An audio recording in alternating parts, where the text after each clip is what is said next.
You're listening to Hurrdat Sports Live.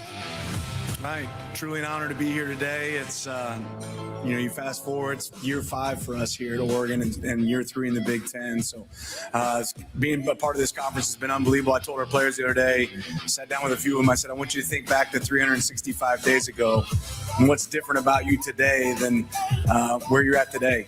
Incredibly busy few months for us up in East Lansing and fired up for 7 days from now to get going in training camp. I feel really great about our staff and our young men heading into the season.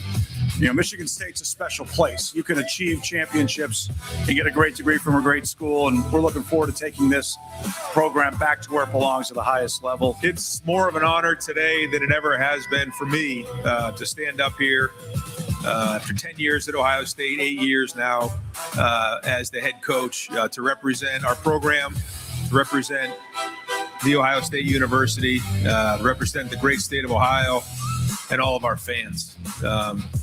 It's a very, very special place, and I understand that more and more every year. We said, you got to prove it now. We got to put our money where our mouth is. And we're not, no offense, proving it to the media or the external or our fans. We got to prove it to ourselves. We're exactly who we say we want to be. That's the crack on the shoulder, proving it to yourself. You're exactly who you say you are. Versus the chip, proving it to everybody else that you're good enough.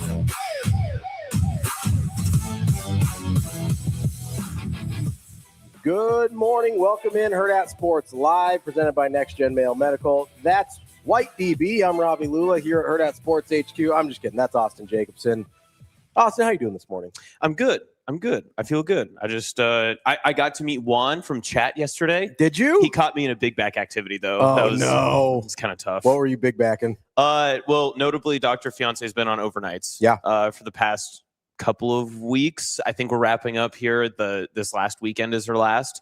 So I've been doing my normal routine and whatnot, but I was getting, I think, back from the gym, and I thought to myself, what deals could I get on food that I wouldn't normally be able to eat if my fiance was home? So I just scrolled all the pizzas, and Domino's having 50% off pizza. Dude, Domino's is pretty good. Yeah. And so I thought, okay, we'll keep it easy. Just get a small pizza just for myself. We'll be fine. And Juan says, bro, White DB is low-key ripped. And so I go into the Domino's, I pick up my order, and I'm walking out, and this guy he was in front of me in the line, is getting into his car, just goes, AJ? And like nobody, there's like 3 people that call you, and they all are. Yeah. And I was like, who? I'm sorry, I don't know. And so then he hit me again. He's like, AJ. And I was like, I know you're talking to me because it's only us in this parking lot. But I don't know who you're talking about. And he hit me a third time, and I just walked over to him, and I was like, I'm sorry, do I know you? And he goes, oh, I heard you say your name at the line. You're from the podcast. I was like, that's me. There's a unique experience being told, hey, you're the guy from the podcast, which was great. And Juan was awesome. Found out he's from Scotts Bluff, which sucks for him, but, Western Nebraska guy. It's fine. Yeah. It's fine. It's definitely not as bad as Alliance, which is whatever, its own thing. But yeah, it was cool. Found out we had a couple of mutual connections from UNK, so that was fun. Is that the first time you've been recognized from our show? So the first time was actually, I think, the first year that I started working here. And I think I just started doing like a couple of random one-offs with you when Damon was out. I think it was for state football. Okay. And that was well before, like I was doing the podcast stuff from behind the scenes, and we were like a very much different setup, and we didn't have the voice from heavens that we could do now. But some guy stopped me at a baker's and said, are you from Damon Benning's show? And I was like, yes, that is me. Look at you. Yeah. And that was cool. So that was the first year. So right now we're about on a 1.5 year gap of people recognize me from the show. So we're got to shrink that a little bit. Once every 18 months. Ooh, you famous. All right, Radio Rico. I want to hear it from you. I don't get recognized from this show. I still get recognized from my old job. That's good. Emphasize on radio. That's because you're not really ever on camera. I think that's part of it. That's fine. I'm just saying. That's part of the appeal. Maybe if you just shout your voice like from Walmart intercom systems, people would recognize you more. Somebody recognized me from my voice at the children's zoo like 2 years ago, and I didn't know what to do. I don't know what to do with my hands. I used to have that problem when I was in because I was yelling at my kids, and he's just like, "Hey, I know that voice," and I was like, "What?" Only as the angry Rico, the angry dad Rico. You just got to go around saying something wildly inappropriate, and they'll be like, "Is that Rico from the show?" There we go. Oh, Jalen Brunson, I love you. What a pull! Wow. How many other Ricos do you have? I forgot that I did that. And I was like biting the blanket. That's a good one. That is a good one. That's a good Yeah. one. I was like the what at the end because it makes me think that Ravi is saying it now, and so then I always have to check. That's how I feel every time we get the Sasha. It's fine. Do you remember what that's from? No. So do you remember the Glazing Your Own Donut show? Oh yes, yeah. When all of our power went out and we had to do it from upstairs. Yeah. Yeah, we went on because for some reason I was running back through my TikTok and that's on there, and we're doing this whole thing and all the chats giving us their euphemisms for glazing your own donut. And at some point we land on moist for some reason. I'm That like, sounds about right. Sasha, does that bother you? And she goes, It's fine. "That's exactly well timed, Shane. You're on it today. Shane, you're crushing it. Look at you, Shane-o. Wow. All We're right. We're just missing Damon, or we'd have an elite show going right now. It's tough, but we will get Damon. Yeah, Damon is in Chicago. He is at Big Ten Media Days, but he will be joining us for the 8:00 hour. Kind of give us the lay of the land from out there. We'll talk to him for about an hour at 8:00. So he will be here. Don't worry. But you got me in Austin today. I do have a little bit of breaking news. Oh, let's hear it. So Millard North. That's why I'm wearing the hat today. Roll Stangs. Their baseball coach coming off of a state championship, Bob Lovick. He took the job at Iowa Lakes Community College. So congrats to Bob on moving into the junior college, the community college level. Where's Iowa Lakes? Is that the Bogey one? I think so, yeah. Maybe that's the appeal. Maybe it's the beachfront property. That's very funny. I have a friend that works in athletics there. So congratulations to Coach Lovick, as you know, appreciate the state title and congrats on moving on. Honestly, way to go out, right? Oh, if you're gonna go out, absolutely. Yeah, just go like that way. Hey, and listen, I respect the hustle of leveraging that into a new job, like into a promotion. Like, good for you, bud. But that meant Millard North needed a new baseball coach, and I have been informed as of this morning that baseball coach is Jeff Wellwood, who was previously the head baseball coach at Creighton Prep. He's a 98 Prep grad, and he will be the new baseball coach at Millard North. So you don't think it's like a wolves in the henhouse situation? You don't think that he's intentionally coming to Millard North from Creighton Prep to try to, downgrade the Mustangs from their title runs? I view it more as like when Trinidad Chambliss went from Division II to the SEC. That's mean. That's how I feel. Like he's moving up in the world. You just called Creighton Prep Division II, one of the premier baseball institutions in our state. Not last year. Wow. Wow. No, it's a good program. Jeff is a Creighton Prep grad from 98. He did rejoin Creighton Prep just in time to get that belt from 2005 Millard North. So that was that belt. Well, I'm just, that team kind of did that to everybody. It's not his fault, You are on one. It's like his second year there. But no, I'm excited. Jeff is a great guy. He is You gonna have him on the show? Yeah. Talk about it? He's not he was not the head coach at Prep. He was at Prep under the head coach, Pat Mooney. But yeah, I'm excited. Maybe we'll have him on the show. We'll talk to Jeff about about coming over to Millard North and continuing the legacy. What a great bit just to bring on every new Millard North coach that comes in. I listen. Fantastic. That might just be the entire show. Just we only talk to Millard North coaches from now on. Millard North Live. Yeah, just love it. Hurrdat Sports Live, brought to you by Millard North Mustangs. I got a text yesterday from someone asking me about my thoughts on Sydney football, and I was like, I have some thoughts, but I'm also 6.5 hours away, so it's not like I'm going to practice. I don't really know what to tell you. They said, "Oh, I thought you'd be the insider," and I was like, "Brother, I live in Omaha. What do you want me to say?" You can only do so much. You can only do so much. I did get to go to some practice this week. Oh, did you? Yeah. What'd you think? Well, Creighton basketball Creighton practice. basketball practice. Yeah, so we'll save that for later. But okay, fair. No, there's a lot. Jacob and I are going to talk about it later. Oh, whoa! I think when is later?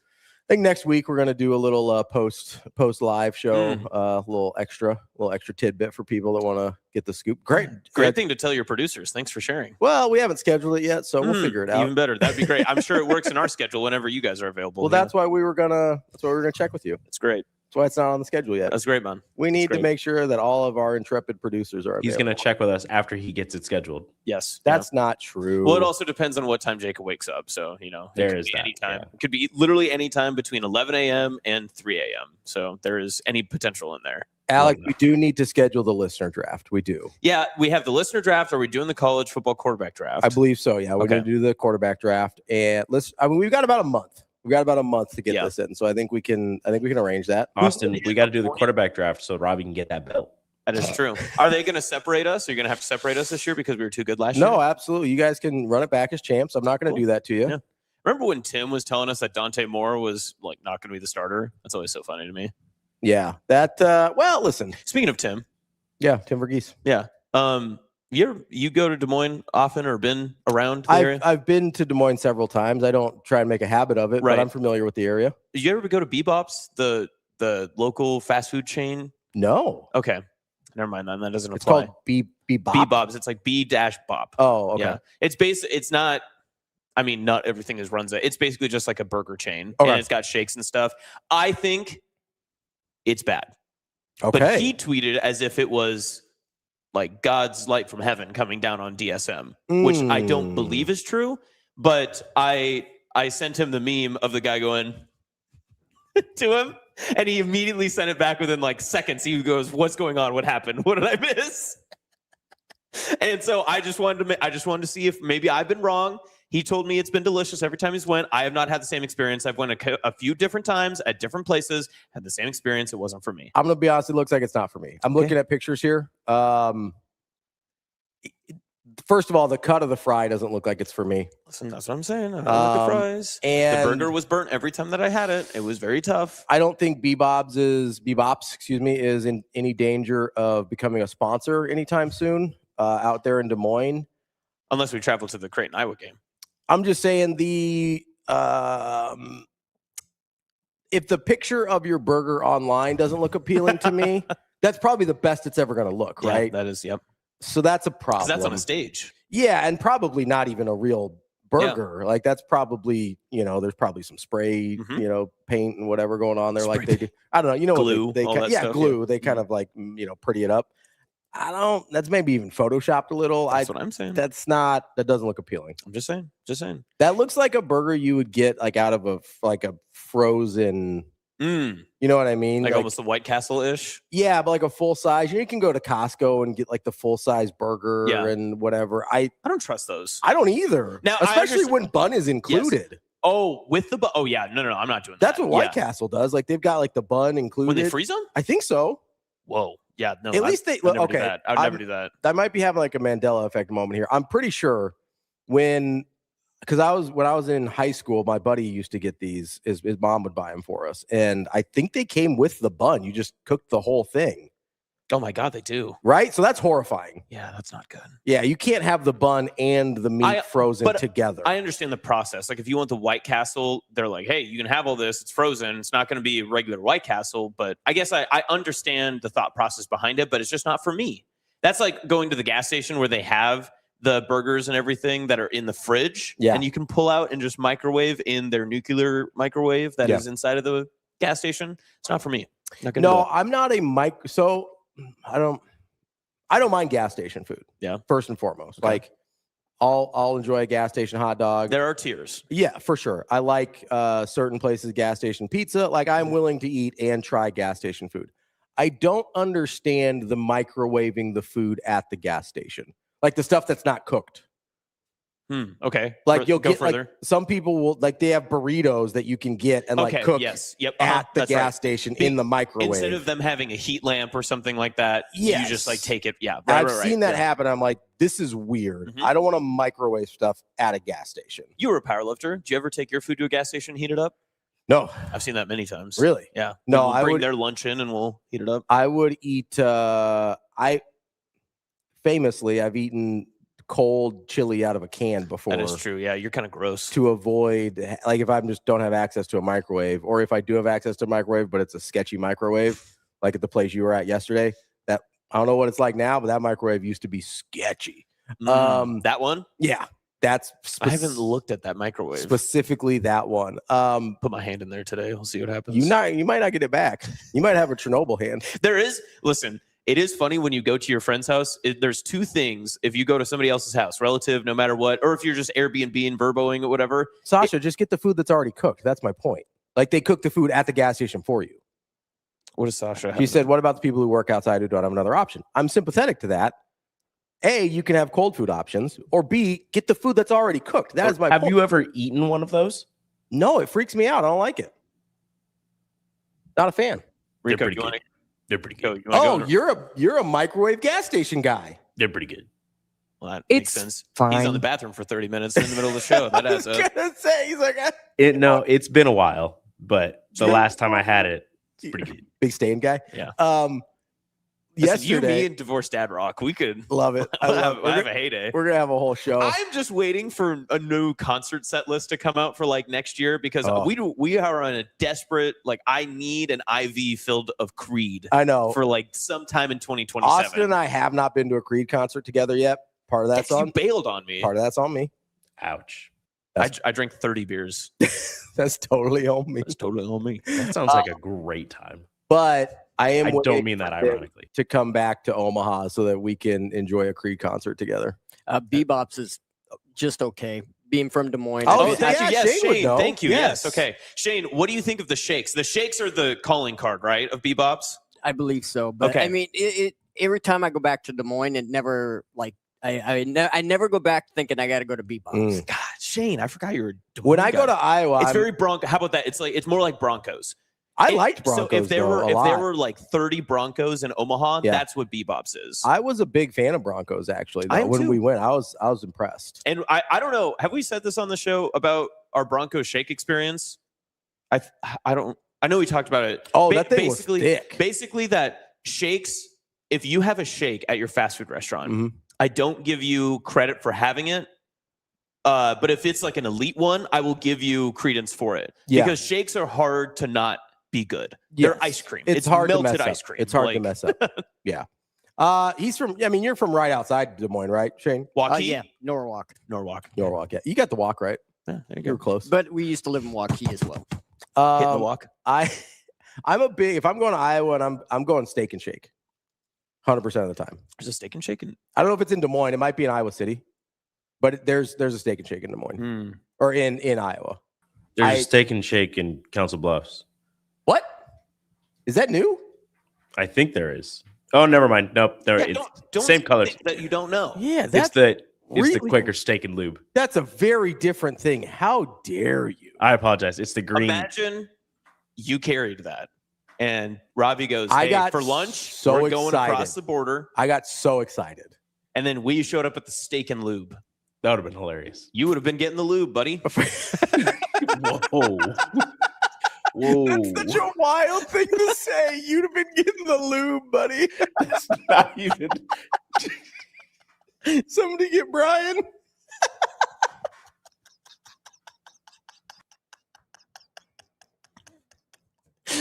I told myself this morning, I was like, think before you talk. I was like, take it slow. So the Steak and Shake is in Coralville, which is just outside Iowa City. So that's Coralville's in the Quad Cities. Coralville is where all the hotels are, so that way you don't have to stay in Iowa yes, City. you don't have to go into Yes. Iowa City. It's like the part of it's like the suburb of Iowa City Yeah. that I don't mind going to Yes. before I actually have to get into. You can Iowa get to City. Kinnick in about 10 or 15 minutes. There's a straight shot with like a bunch of grouping hotels that are up there. But yeah, Coralville's fine. When I don't think I'm going to Iowa City this year. This will be the first time in You don't think so? a couple of trips that I won't go. Yeah. I think I'm going to go to Champaign this year. Oh, yeah. I Yeah. listened to your hit with Evan yesterday. Oh, did you? Yeah. I don't recognize your voice over the phone. Really? No. It sounds a lot different. Yeah. Now, your Raviisms come out every once in a while. Like when you get talking about something you definitely dislike, like Pat Fitzgerald, I was like, oh, that is Ravi. But when you started and you're just hitting generic, I think like Luke Fickle's on a hot seat. I was like, okay, this could be literally anybody. Thanks. Appreciate that. But for whatever reason, as soon as you start talking about someone you don't like, there he is. I found him. Well, listen, they sometimes they want different things from me, you know? They sometimes they want the Raviism, sometimes they want the sometimes they just want the facts. It was very funny in the middle of that when they asked the producer, what did they ask him? Just asked, do you know who that is? And he just goes, no, I've never heard Kirk of him. Ferentz. Yeah. Yeah. He's like, no, I've never heard of him. I don't understand their producer or their intern situation at all. It was very funny. Did you listen to him intro me? No. Oh yeah, I was skipping through because you were like in the halfway point of it. he did like a whole intro, and this is on 93.5 The Drive out in Champaign, Illinois. We love radio. It was he did this sort of, I think it was his first like bringing somebody back from break ever. And so they like let him do it as the intern. But I was very confused. It doesn't seem like he likes sports. I'm like, why are you working there? It was so strange. But good for him. Good for Pierre or Pierce. I don't remember his name. I think it was P something. Yeah, it was P something. Not Diddy, that's for sure. It was P something. Pierre. Pierre. It might have been Pierre or Pierce. Pier? Pierre. Like a boat pier? No, like P-er, like someone who pees. Or Pier? Peer, as in like someone that is close to age of you or you work with. Yeah. Peer. Oh, this is my peer. Austin. Neither one of those are better. What do you mean? What? Then what, Rico? It's better than Pierce? Pier? Pierce. It might be Pierce. Is it Pierce? I said The Pierce. P1 You said town? no. Fierce Pierce, I think is what they call him. Sure. Yeah. Yeah, it was fun though. I like talking to him. But yeah, I think I'm gonna go to Champaign and do Friday night. Yeah, do a little Friday road trip right after the show. Get out there. You're gonna get there right at game time. I'll be all right. They have a kickoff. I assume it's like 6 or 7. Hopefully it's 7. That'll give me. You're gonna watch Bielema give him the belt? Nah. How's Brian saying it yesterday? He needs his belt. Bielema. How did Brian say it? Bielema. Yeah, it caught me off guard a couple of times. It did. Yeah, whatever. Listen, maybe that's the traditional pronunciation. Maybe that's the way he's supposed to say it. Listen, I trust Brian more than anybody when it comes to pronunciation. 100%. Like your new coach, he's from Creighton Prep. He is. BC rocks. I'm just glad that he got out of such a toxic situation there at Prep. I'm just okay. I'm just kidding. You need to stop. Genuine question. You guys, you're from Belleville West, Millard North. I'm just, a humble farmer from Western Nebraska. Rancher more, right? I can yes, rancher. Thank you. I can understand the private school versus public school. I get all that with like the Creighton Prep. Do people still not like Creighton Prep that way? Because they had I know that their athletics was so good for a very long time. They're very dominant. It's easy to hate people that are winning. But what does that linger now? Like, do people just have like a disdain for Creighton Prep, or is that something else? For me, it's more like an underlying, just like, man, it's Prep. I don't dislike them the way that I used to when they were really, really good at everything. And certainly when you're in high school, Prep was probably the team we liked the least, but it was also the team that we ran into the most in like state playoffs and stuff. They were the ones to go through, kind of. I mean, we were the ones to go through, but they were the ones in the way. I mean, wow. I'm just saying. I think we played them in a couple of straight state title games in football and baseball. So like they were just always sort of there. And so that obviously ratchets up the animosity. The private school thing doesn't really bother me now. Although it is fun just to say beat Prep. There's something very easy about it, right? Like I don't like Prep, but my vitriol now is more pointed towards Millard South for sure. I mean, that makes sense. But they share your name. Well, yeah, it's the local district rival, and like we never really liked Millard South, but they weren't ever a threat when I was in high school. Mm-hmm. So it was just kind of like, it kind of is what it is. You didn't, it's like, it's like in the mid 90s when Oklahoma was bad at Nebraska, and you're like, yeah, we don't like Oklahoma, but they are not good, so it doesn't really matter. Yeah. That's how I felt about Millard South at the time, where Prep was probably closer to Colorado in the mid 90s for Nebraska, where it's like, hey, they're pretty good and they're going to be in your way a little bit. Yeah. Yeah. So, but I don't really have that same vitriol now. Like, it's just kind of, I don't like them, but it's sort of like, I don't know, they're over there doing their own thing. The opposite of how you felt, the Millard South part of that is pretty much how Sydney was. That we were like, we don't like you guys. And they're like, okay. Like, easy, little brother. That's what it felt like. They just pat us on the head constantly. And you knew about it. Channel 3 Sean says Prep is like the Illuminati. They run everything in Omaha. It simply can't be true. There's just no way.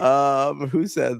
Somebody said Prep sucks and will always suck throughout time. See, this is what I'm talking about. That I'll go to. It happens at two distinct places, and I can understand one of them a little bit more because it's more tied to how I was in high school, and I can understand it with Scott because Class B and Scott, a lot of people would point towards, because Class B sometimes you get a little more rule, right? You've got the Waverleys, the Norrises, you've got.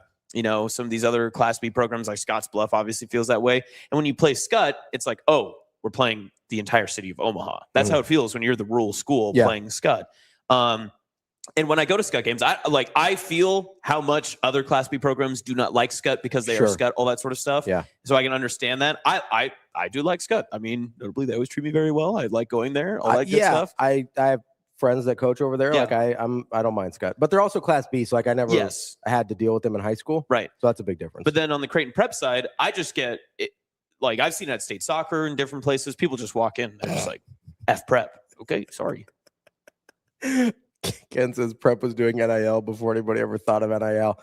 I don't know. Allegedly, I'm not making allegations here. I really like I think if I was a Class B school, Scut would bother me more than Prep bothers me as a Class A school. Yeah, I mean, imagine being Lexington and you're playing Scut in the first round of the football playoffs, right? You're just like, okay, why are we playing an Omaha school? That's it's a misperception from both sides. And a private Omaha school, you probably feel like you're up against it a little bit. So the thought with Prep was that they were just bringing in all of the best players from Omaha to play for their teams. But also the recruiting thing for Prep. That I agree with Dante in the chat is that they are good at other sports. Yeah, they weren't at the time. They were for me. I didn't really obviously played football, but we weren't very good at the time.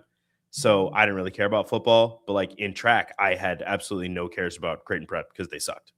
I agree with Kobe. I'm a big Coach Juergens guy. Yeah, terrific. Coach Turman's fantastic.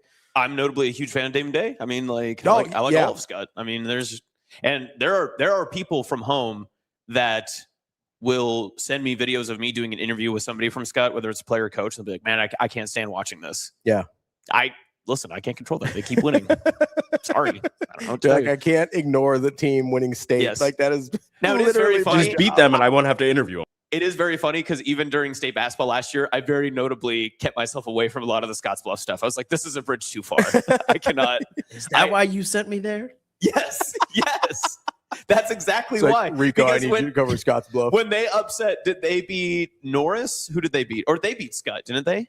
No, they beat Norris. They beat Norris. Yeah, they beat Norris, and you got this excellent interview with Nate Kelly with all the fans behind him. Yeah. I was like, Western Nebraska, but I was like, thank God I didn't have to do that interview. Oh my God, I can't stand Scottsbluff. I like their coaches and they're good people, and Nate Kelly is like one of my favorite Scottsbluff kids, but God, I hate them. They're the worst. I asked him after the interview off camera. I said, so I wasn't even supposed to be here. We have a guy from Sydney that usually does this, but he didn't want to do this. Do you have anything you want to say to him? And he just smiled and laughed. That's what I'm saying, man. The first year that I was with Preps at state basketball, Scottsbluff won their first game. I think they went all the way. I think they were runners up. So I got to talk to their coach a few times. And the coach right away was like, I recognize you from somewhere. Are you from the Panhandle? And I said, yeah, well, I'm from Sydney. And I actually had the camera running. And he pushes me. He just pushed me. And I was like, I'm posting that. You're not getting away with this, buddy. That's assault, brother.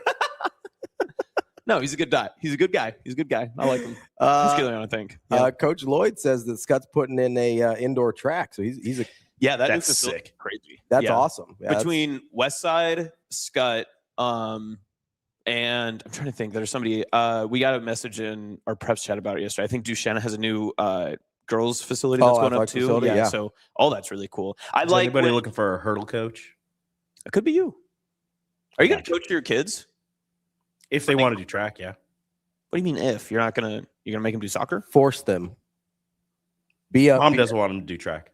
Be a helicopter dad. What, because of the concussions? Like what's the deal? No, she's just like, track is boring. And I go, it's track, it's beautiful. Track is a tough sport as a parent. Yeah.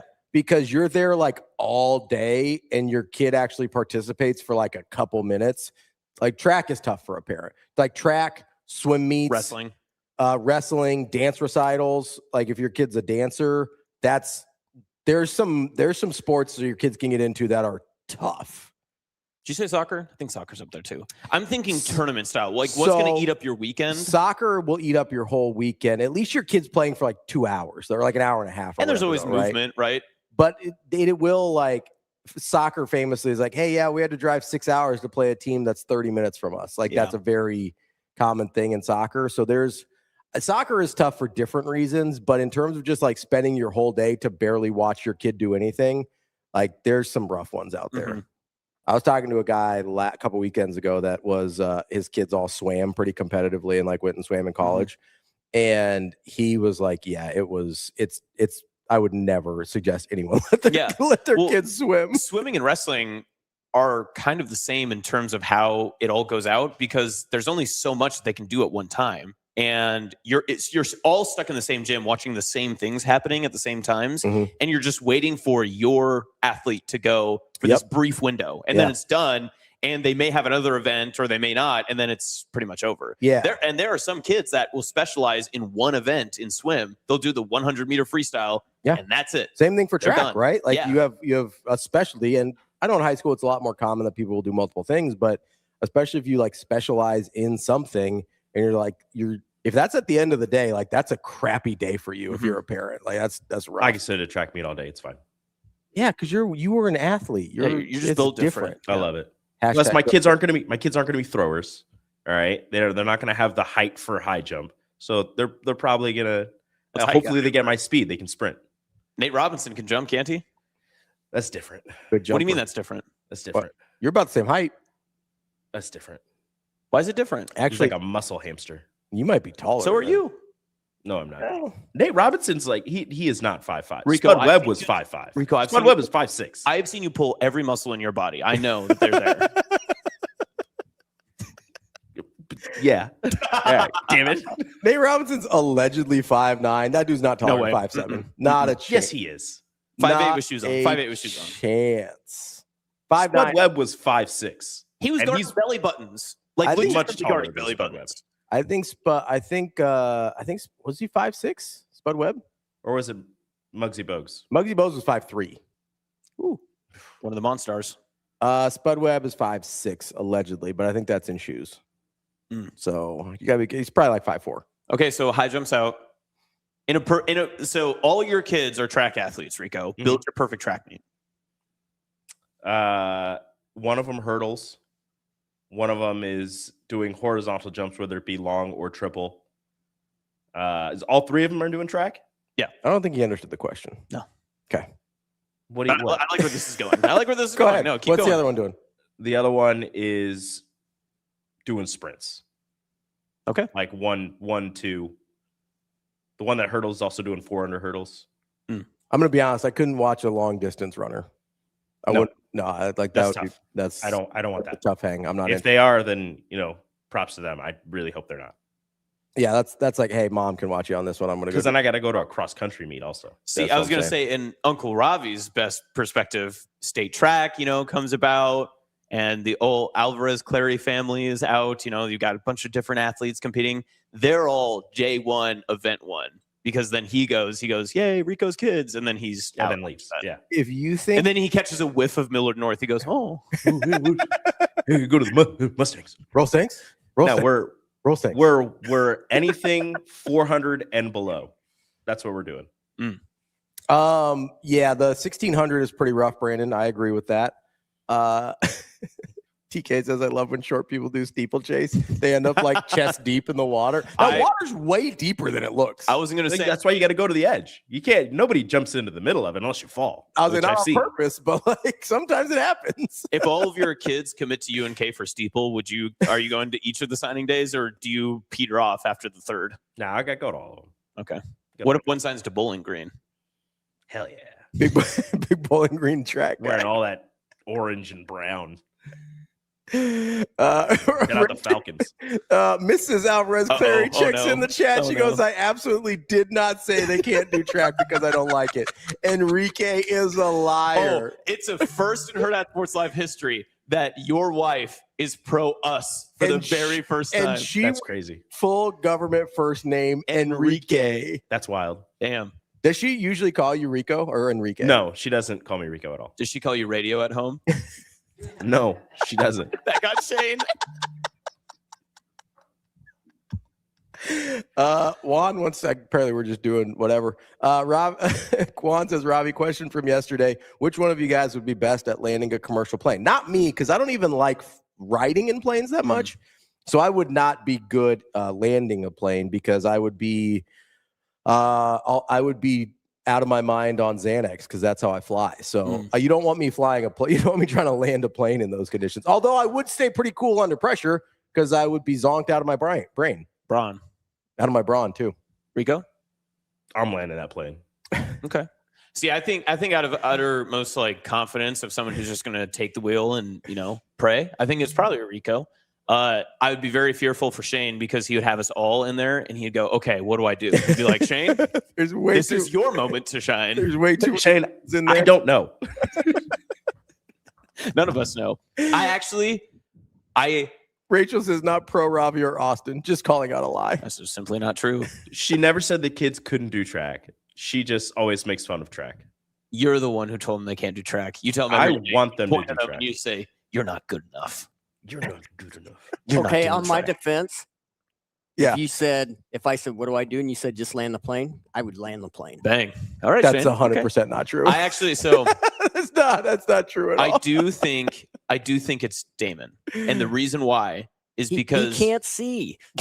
No, well, I think the reason it's Damon is because he has absorbed so much knowledge through TikToks that somehow, some way, he has probably seen a TikTok of if you're in this situation, here's what you do. And I think his ability to retain information is elite. So unreal. I feel like he might actually be able to do that. Also, he would like get competitive with it, and he'd be like, "There is 0% chance that we are dying today," and he would just figure it out. He'd be like, "Denzel did this. I could." Yeah, he's like, "I watched Flight 100 times.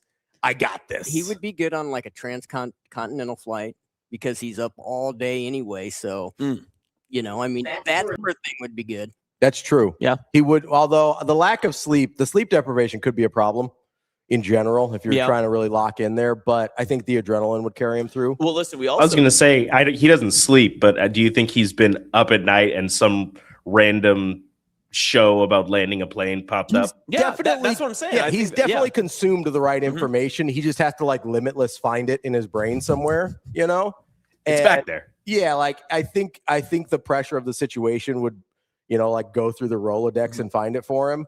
I do think out of everyone here, well, my first bet would honestly be Sasha. Oh, for ranking, like everybody that works here. Everybody that works here, ranking Sasha I think first. Sasha would be number one. I would actually probably put Kyle. Yeah, I was going to say, I think Kyle's number one. Well, okay. He has experience though, right? I mean, he's I don't know worked in exactly survival situations, so I would assume that he probably has some reference or knowledge of it. Now, he would downplay it and be like, if we asked him right now, he'd just go, "Oh no, I wouldn't be able to do that." And be like, "Okay, Kyle." Yeah, if I need somebody that's calm under pressure, I'm picking Kyle. Yes, I'd probably pick Kyle. Fair. I forgot about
It's time to sizzle into summer at Edwards Kia.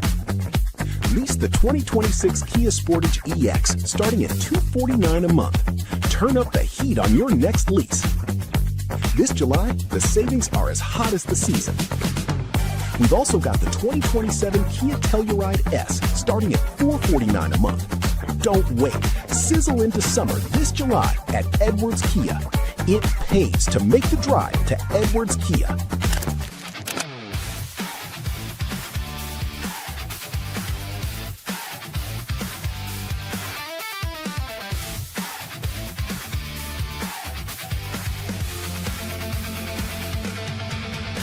Feeling tired? Foggy? Just off? At NextGen Male Medical Clinic, we offer hormone evaluations, peptides, supervised weight management for men and women. Most insurance accepted. Schedule a visit at nextgenmmc.com.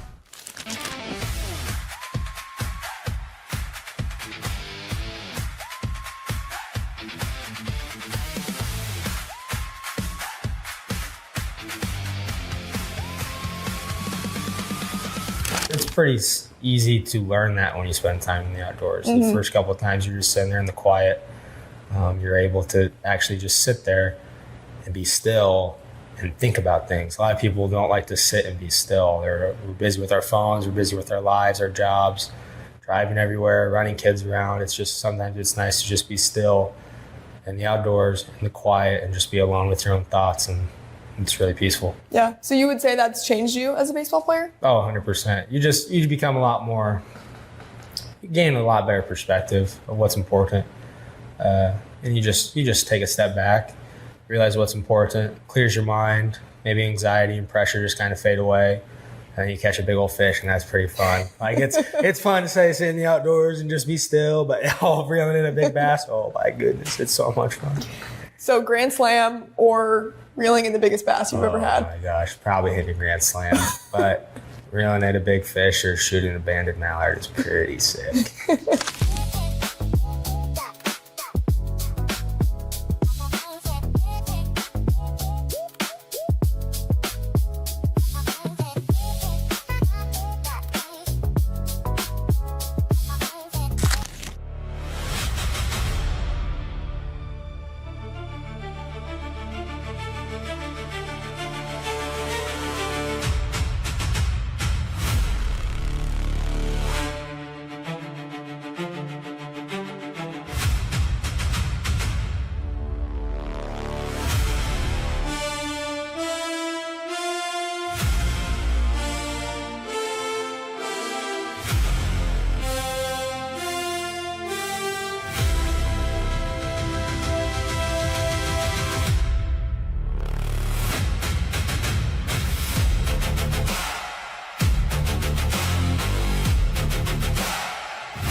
You're listening to Hurrdat Sports Live. I said at my press conference when I got introduced that toughness was born at Michigan State, and that's how we're going to play. We're going to play smart. We're going to play tough. We're going to play with discipline, and that's what we've been working on the entire offseason. Like I said earlier, I can't believe that camp starts in 7 days, and I can't wait to get back on the field with the guys. We've had a really productive offseason. Joel Welsh and our strength staff have been absolutely outstanding, and our guys have been working incredibly hard. The next phase obviously starts, and the fourth phase is probably the most important as we get into training camp. Welcome back, Hurrdat Sports Live. That's Austin. I'm Ravi here at Hurrdat Sports HQ. That was Pat Fitzgerald spouting more nonsense. Yeah, see, again, you don't like him, and it's very obvious that it's you. Like, I could black out the screen. We could morph your voice, What and the I would hell I does would that know. mean? Toughness was born at Michigan State. What does that even mean? Don't even listen. You don't think that he said that at Northwestern too? That's what Toughness I mean. Was born everywhere. It's nonsense. What is toughness? I said at my press conference when I got introduced that toughness was born at Michigan State. He practiced that line. You think nobody okay? When was and the Michigan, bag of chips line? When was Michigan State founded? I'm gonna guess 19. No, it's definitely 1800. When was toughness born? Wow, that's a great question. 1837. So Wow, there I was were way off. 0 tough people before 1837. That's what you're telling me. Yes. George Washington, not tough. Well, there's simply no way to know. Founding father, crossing the Delaware. Pat Fitzgerald's the only one who would know. He's the only one who would He's know. the only one that there's 0 tough people before 1837. That's what you're telling me, Pat Fitzgerald. Want to know something? What's that? The word toughness was not recently added to the dictionary, which means it could have been added when Michigan State was founded. There you go. Maybe they founded the word toughness. Maybe the thought, the attribute was credited earlier. I'm not buying it. Okay. I think Pat Fitzgerald is full of it.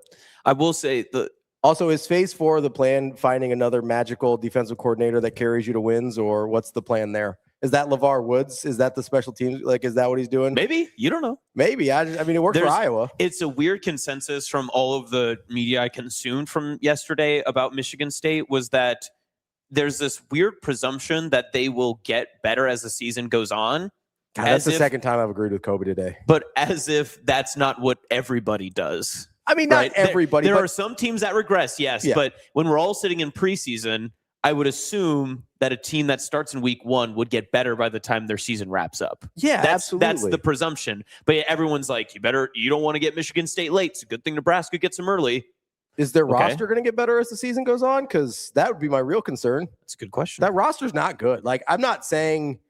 Well, they don't have anybody that's notable playmakers. They don't have a lot of offensive return. Their own beat writer was like, Yes. this isn't the year. The roster's not awesome. You know? I mean, defensively, they don't have anyone that's a stalwart or anyone that's a turnover machine or anyone that you can say is like a dynamic playmaker. I'm not like thrilled with the new defensive scheme that they are probably going to be implementing. No, the only thing people like is that he hired LeVar Woods. Yeah, that's it. If nothing else, they're going to be, I guess, a team that if they work cohesively, you can get a lot of things going. But yes, you're right. Like talent, detriment, all that sort of stuff. I don't think that they are a Big Ten roster as of right now, and I'm not going to try to project into the future. But I just find it so interesting how many people you're dynamically different than the rest.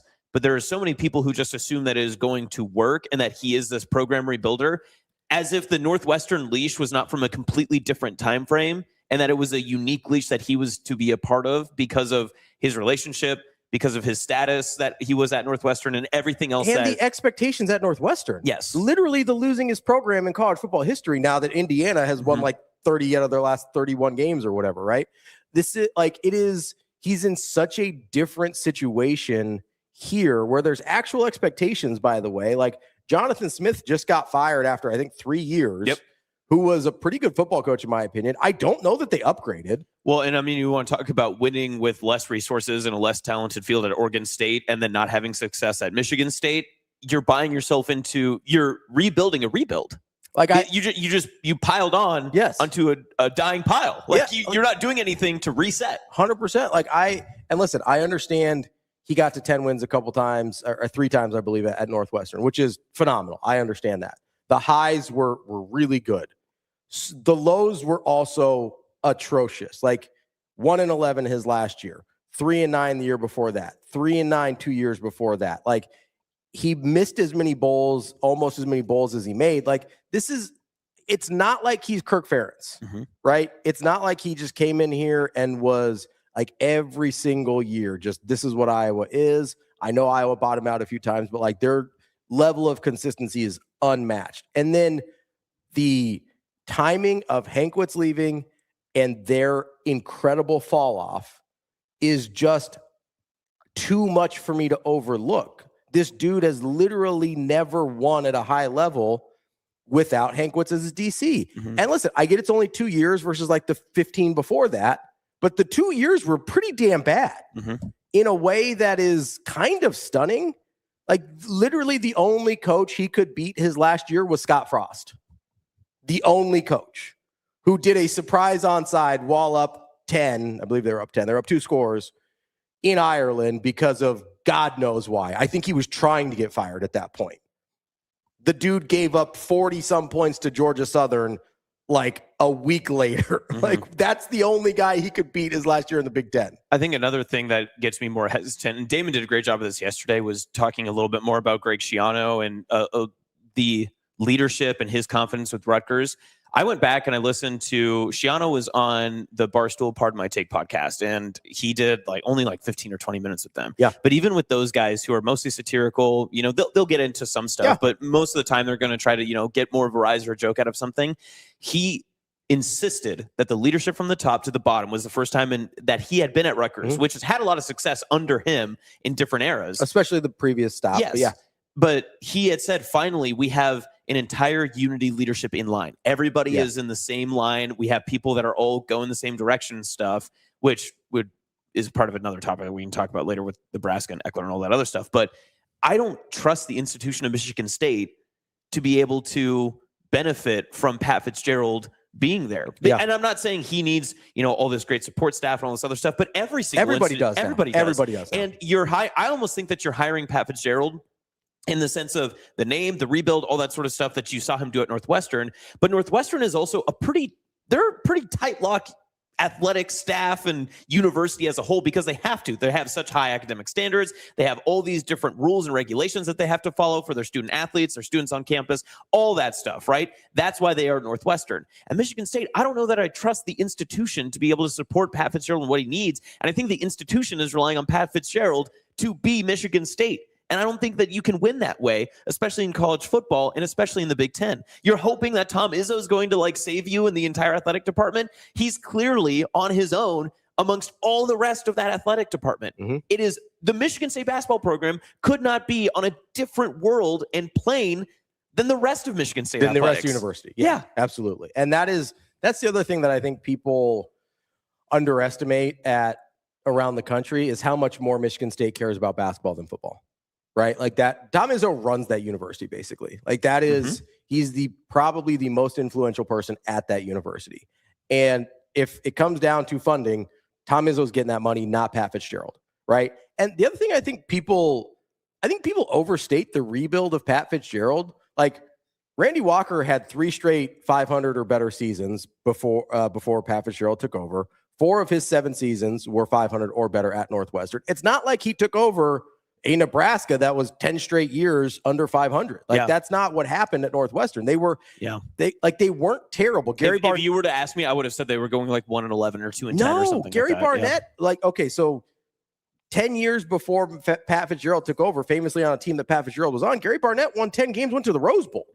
This was not they weren't a great program. Don't get me wrong. But from the mid 90s on, they were largely functional. Now they had bad years. They had a couple 3-9s in there. But you're talking a lot of 6-6, 5-7, 7-5s, and then a couple years better than that. This is, I think people really overstate the rebuild job that Pat Fitzgerald did at Northwestern in the first place. And Sean brings up a really good point. I feel like he was kind of propped up because so many people in the media went to Northwestern.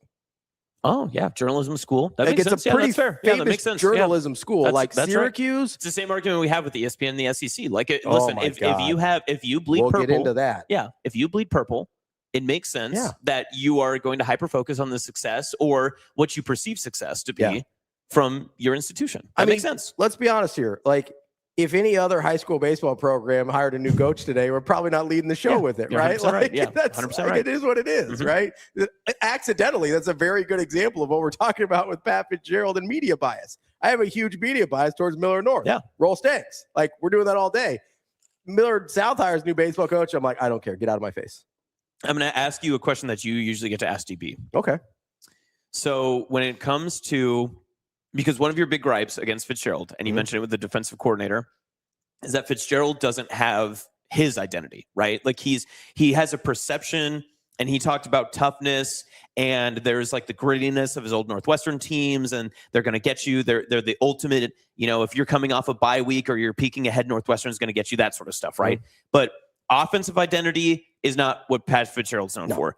The defensive identity was tied, as we found out later, to his defensive coordinator, not to him. So why is it important that at this stop, if Pat Fitzgerald is going to have success at Michigan State, that he has to, as a head coach, have an identity that's outside of, we're going to be tough? Because everybody can be tough, right? Everybody wants to be tough. You can publicly say, we are going to be tougher than everyone else. But truthfully, I always feel like You need to have something that is your calling card, your identity, your whatever, that gets you through the tough moments in a college football season or when you're in January workouts, whatever the case is. My question would be, what is the thing that Pat Fitzgerald is good at?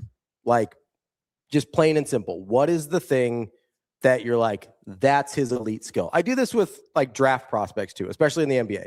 I'm like, what's their elite skill? Because if you're just like, hey, he's really athletic, pass, right? That's not good enough in the NBA. I think we do this with coordinators too. Yeah. Especially. I do this with a lot of things, right? Is like, if you don't have one elite thing you're bringing to the table, and I think people thought it was culture with Pat Fitzgerald, but the way things ended at Northwestern would lead me to believe that may not have been the case, right? Like, whether you think he did anything fireable or not, clearly there was stuff going on there that was sketchy at best, right? So I don't know that I can hang it on culture builder. I obviously cannot hang it on defense. Like, I'm adamant that Hankwitz was the defensive mastermind there, not Pat Fitzgerald, and the results back me up. He's not an offensive guy. Like, he's not a talent accumulator, really. Like, he's not an elite recruiter from what we've seen. Like, yes, he got some good players at Northwestern, but if the thing holding him back was Northwestern in terms of talent accumulation, why was Michigan State not better in terms of the transfer portal this year? Right? Like, where was the talent acquisition this year for the transfer portal if it was just, hey, it was a Northwestern thing holding Pat Fitzgerald back in terms of talent accumulation? So I don't know that he's an elite talent accumulator. So what is the thing that he's awesome at? Every really good coach in the country, I can point to a thing that he's awesome at, right? Now, whether that works out for certain people or not, I don't know, but I can at least point to like, okay, Kirby Smart, culture builder, defensive genius, right? Easy. Kalen DeBoer, quarterback developer, offensive genius. Easy, right? Steve Sarkisian, elite play caller. Lane Kiffin, elite play caller, right? Like Lincoln Riley, quarterback guru, elite play caller, elite offensive designer, elite run game designer with the counters that DB talks about all the time. Like, pick a guy that's awesome.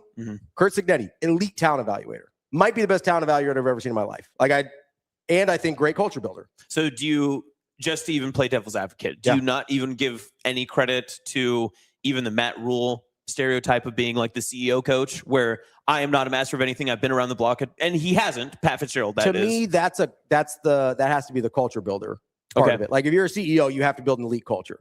I actually think Matt Rhule has done a great job building an elite culture. I don't know if that will translate to what we want it to. I think it will, but that would be Matt Rhule's elite skill, is culture builder, right? I think he's done a great job. That's why he had the highest retention in the Big Ten in terms of players not leaving in a time where everybody leaves, right? Like, you can tell people like being here because of the culture Matt Rhule's built. What that relates to, I know he's got his detractors, that's fine. What that relates to in terms of wins and losses, I don't know, but that's the thing that Matt Rhule's great at, is culture builder. That's why everybody wants to stay at Nebraska, okay? Except Mike Ekeler, which we'll get to in here a second. But like, anybody in the country, I can tell you, any great coach in the country, I can tell you what they're awesome at. And there's a lot of coaches that are awesome at something that still don't turn out to be great head coaches. But I would give you that no coach has been good long term without being awesome at something at a high level. And I don't know what Pat Fitzgerald's awesome at. I have no idea. Maybe I just don't know. Yeah. But I have no idea what he's awesome at. I'm curious to find out what that looks like. What you just brought up about the Northwestern, the media ties, the journalism, all that sort of stuff. It'll be really interesting to see if he struggles at Michigan State, how many people still applaud him through tough times. I mean, it's tough because as a player, he's still a Northwestern hero, but obviously his time there ended really poorly. I don't know if, I think he said, he has said he feels vindicated by the way the court proceedings and civil suits played themselves out. I don't know if that's how the alumni base feels about it. I think they like David Braun. I think David Braun's pretty good at this. And look at that. David Braun put in a horrible situation, winning more than Pat Fitzgerald did at the end. It's true. And also at Michigan State, you can kind of slink away because you're not on a big national radar as you were a few years ago. Yeah. Like, even in their highest of highs with D'Antonio, they were never really still kind of an after. Like, oh, they made a playoff in 2015. Yeah. Like, it's just kind of a, oh, Michigan State, that's nice. Like, oh, that's a pretty good team. Most of that media is based out of Detroit. You can kind of get away with a lot of different stuff. I don't want to say get away. That's obviously not in the right term, but you can fly under the radar. Yes, and it's going to be Michigan. It's going to be pro sports. Michigan State's an afterthought up there. that's why I think it's harder to recruit up there than maybe people give it credit for. I don't think it was just like hey, Pat Fitzgerald's not at Northwestern anymore. He can get whoever he wants. It's like, well, apparently not. How long is his leash? Year-wise, what do you think? I don't know. I thought Jonathan Smith would have a longer leash. I thought so too. I think that they will give him a 3-year run. I think that he has like a 3-year runway, and I think that he gets into a 4th year. That's my thought. If they don't make a bowl in the first 3 years, I think he's in a lot of trouble. All right, let's take a quick break here. That's Austin. I'm Ravi. It's Hurrdat Sports Live. We'll be right back.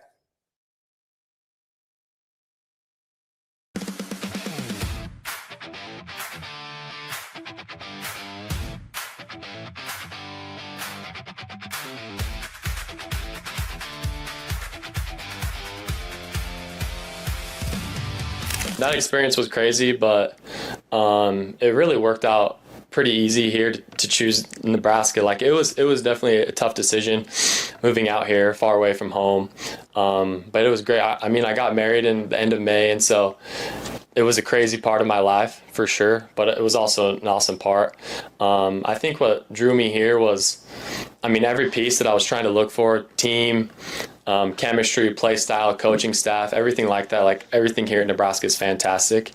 And so that was really easy to just be blown away on that aspect. And so, yeah, just going through everything in the process of the portal, checking things off and making sure that I was making the right decision for me, but also for my wife. And so it worked out great, and we're super happy to be here.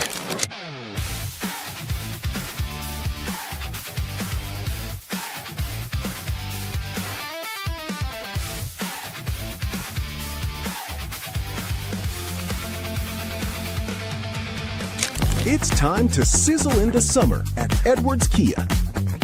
Lease the 2026 Kia Sportage EX starting at $249 a month. Turn up the heat on your next lease. This July, the savings are as hot as the season. We've also got the 2027 Kia Telluride S starting at $449 a month. Don't wait. Sizzle into summer this July at Edwards Kia. It pays to make the drive to Edwards Kia.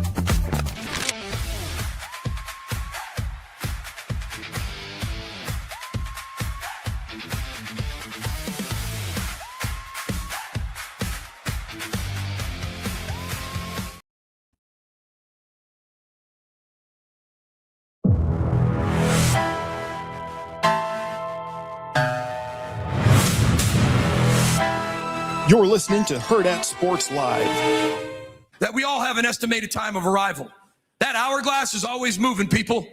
And it doesn't matter if you're a coach or a player in college football, in business, or in the media. It's always moving. So we put all these hourglasses all over our building to remind our players the estimated time of arrival, the season will be here.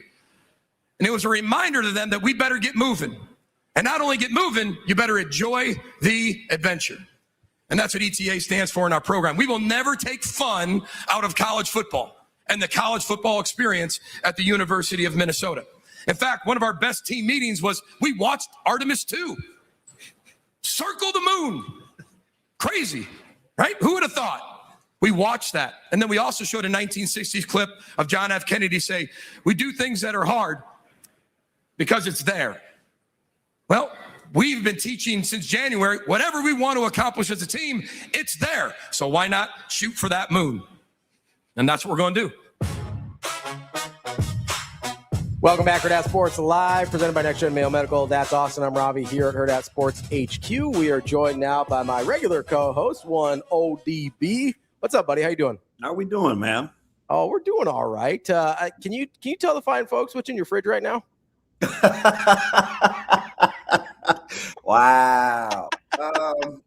Just meat and cheese and a couple sparkly waters. That's how we're rolling. Listen, man. I made a bad error last night. We passed a lot of good restaurants. We settled on a place called Legal Seafood. Fantastic scenery, right? Yeah. Right off the river. I mean, they had boats galore. It was very scenic. It should have been illegal. My clam chowder was sensational, though. Top of the clam chowder, probably top 6 or 7 I've ever had, right? It was presidential award worthy according to our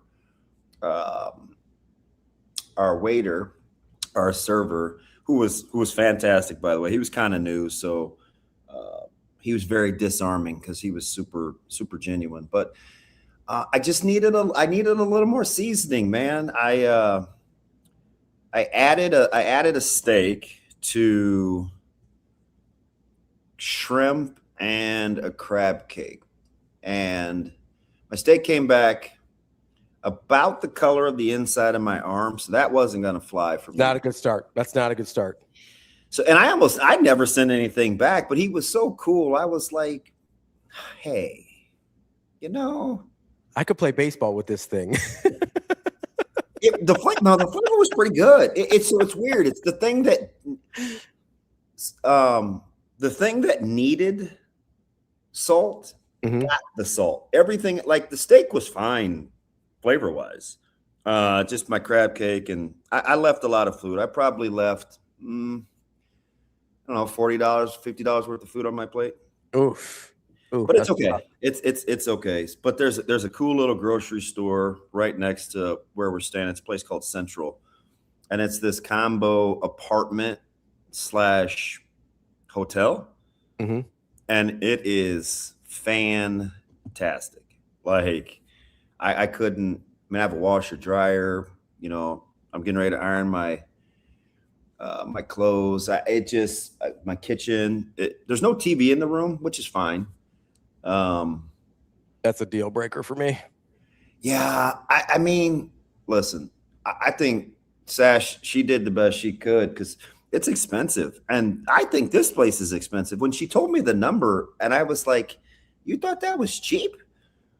I was like, "Oh, must be nice," because I don't know if I would pay for this place for a night, but it's amazing. So I can look out my bedroom window and I can see, Soldier Field, and Harold's downtown is about 4 feet from me. Portillo's is right around. I mean, we're right in it, right? We're on Michigan Ave, so yeah. We walk directly across the street about 60 feet, and we're at the Hilton. So I'm the only guy. I guarantee I'll be the only guy that's going to walk in that facility at 9:00 or whenever we get started that will have showered twice. I had to do the get right shower for you guys, because I didn't want to sit around. I'm probably going to wear a sport coat. Who knows how long you're going to be in media. Yeah. So I'm like, I might as well start dressing like an adult again. And but I don't want to sit around in my suit, so I'll start over. Fair enough. Did you hear our conversation at all about Pat Fitzgerald while we were waiting? I did. And, but the funny thing was, how wrong were we on PJ Fleck? You're like, PJ's going to read from – I was like, nah, man, PJ kind of comes with some – he'll come with juice. You're like, no, PJ's weird. He is weird. Yeah, that guy loves to talk. So he doubled down, didn't he? He doubled down on the strain. That's like, Peach, how we doing? So I'll give PJ Fleck a little credit here because I know he's sensational. He comes off a certain way, right? Like he comes off kind of like, and I think a lot of it is the way he dresses, and we're just like, he seems sort of phony, whatever. Clearly, whatever he is or whoever he is resonates with his players in a way that we have not appreciated up to this point, right? And clearly that has resulted in some like very tough physical football teams that have a tendency to beat our ass, right? Like that's just kind of what it is. And so like I have to give him credit because I think whatever the packaging is, that's authentically who he is. Like I don't think it matters that he's weird. I think it's real. And I think that's what resonates with the players. Fair or foul? Yeah, that's fair, right? We talked to those guys. Matter of fact, it was Carter Kaufman and who was the really good receiver? Tyler Johnson. They brought a couple of guys here. We were down in the basement. We were in Chicago, nonetheless, but not here at the Hilton. It was a different Chicago spot. And I remember Carter Kaufman was telling me how early on they're like, man, this guy's full of it. Like too many cliches. Like, who is this guy? And then he said after about 6 or 7 weeks in the offseason, they're like, this is just who he is. Like, this is 100% legit. So they're all in. And I get how it comes off at first, but I think the world of him. Mm-hmm. And better than most, right? Yeah, and a good coach just gets you to believe in whatever it is that he wants you to do, right? Mm-hmm. That's good leadership. And sometimes it's for good purposes and sometimes it's for bad purposes, but leadership is that's part of it, right? A unified message to get people to move in the same direction for a common goal. And he's really, really good at that.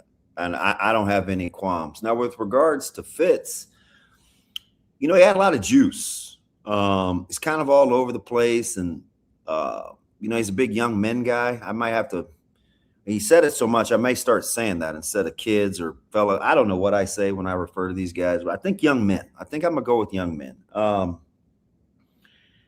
I think he's so excited to be back in the game that's what you're hearing. He usually plays it a little closer, or historically he's played it a little closer to the vest. But it was a little chest beating yesterday where it's like, hey, Michigan State can win championships, and this is a place where, we can achieve great things, and it's been done before. And he's kind of a big restore the order kind of guy. I felt like, I don't know, he was a little different. He was a little different yesterday. He had some juice. What in your, maybe I'm way off here because I don't like him. I don't buy it. What is the thing that? How do you really feel? I'm confused. That's something you'll almost never have to ask me. Well, I'm just going to tell you, I'm almost never on this side of you. That chicken, is that how that looks every day? That is hilarious. Yeah, it is. You want us to zoom in on it? I would be like, why is there this chicken in front of this guy that has a show? I think the funniest part is you're the first guest to acknowledge it. Why? No one said anything. I think it's great that when we post just some stuff when it comes to the socials and everything, that we then have to wait a little bit to make sure that, we have this great clip of Ravi and it's just this chicken right in front of him. Yes. That then our guest is just giving this great analysis of something and Ravi asks this great question, but then this damn chicken's just sitting right there looking at him. It's throwing me a little bit. He's got perpetual Dan Hurley face. Yeah, that was funny. Who said that? Was that? I don't remember who said it. I don't know. I think you said it. But my question here is Sasha maybe or KJ. I don't know. It was somebody. Am I way off? What if I'm wrong about Pat Fitzgerald? Let's start there. What is the thing that he's awesome at that will make me wrong? Well, he does get guys motivated. Like his guys play hard. Okay. So, they're typically well coached. They never beat themselves. The old coaching cliches, man. Like he's gonna make you go out and get it. So, I mean, in this day and age, who knows? Consistency. Who knows how far consistency can get you? But I do think one of the things that he's really good at is he's an efficient worker. Like they're productive with what they do, and they get the most out of what they're doing. So, as long as you kind of have that in your bag, you're going to give yourself a chance. Okay, that's fair. That probably wouldn't be the skill set that I choose out of the tool bag if I had to pick something elite, but it is something. That's fair. What caught your ear yesterday besides Fleck? Who I kind of go back and forth on? When Lanning first started, I was like, ooh, this is a guy run through the wall for.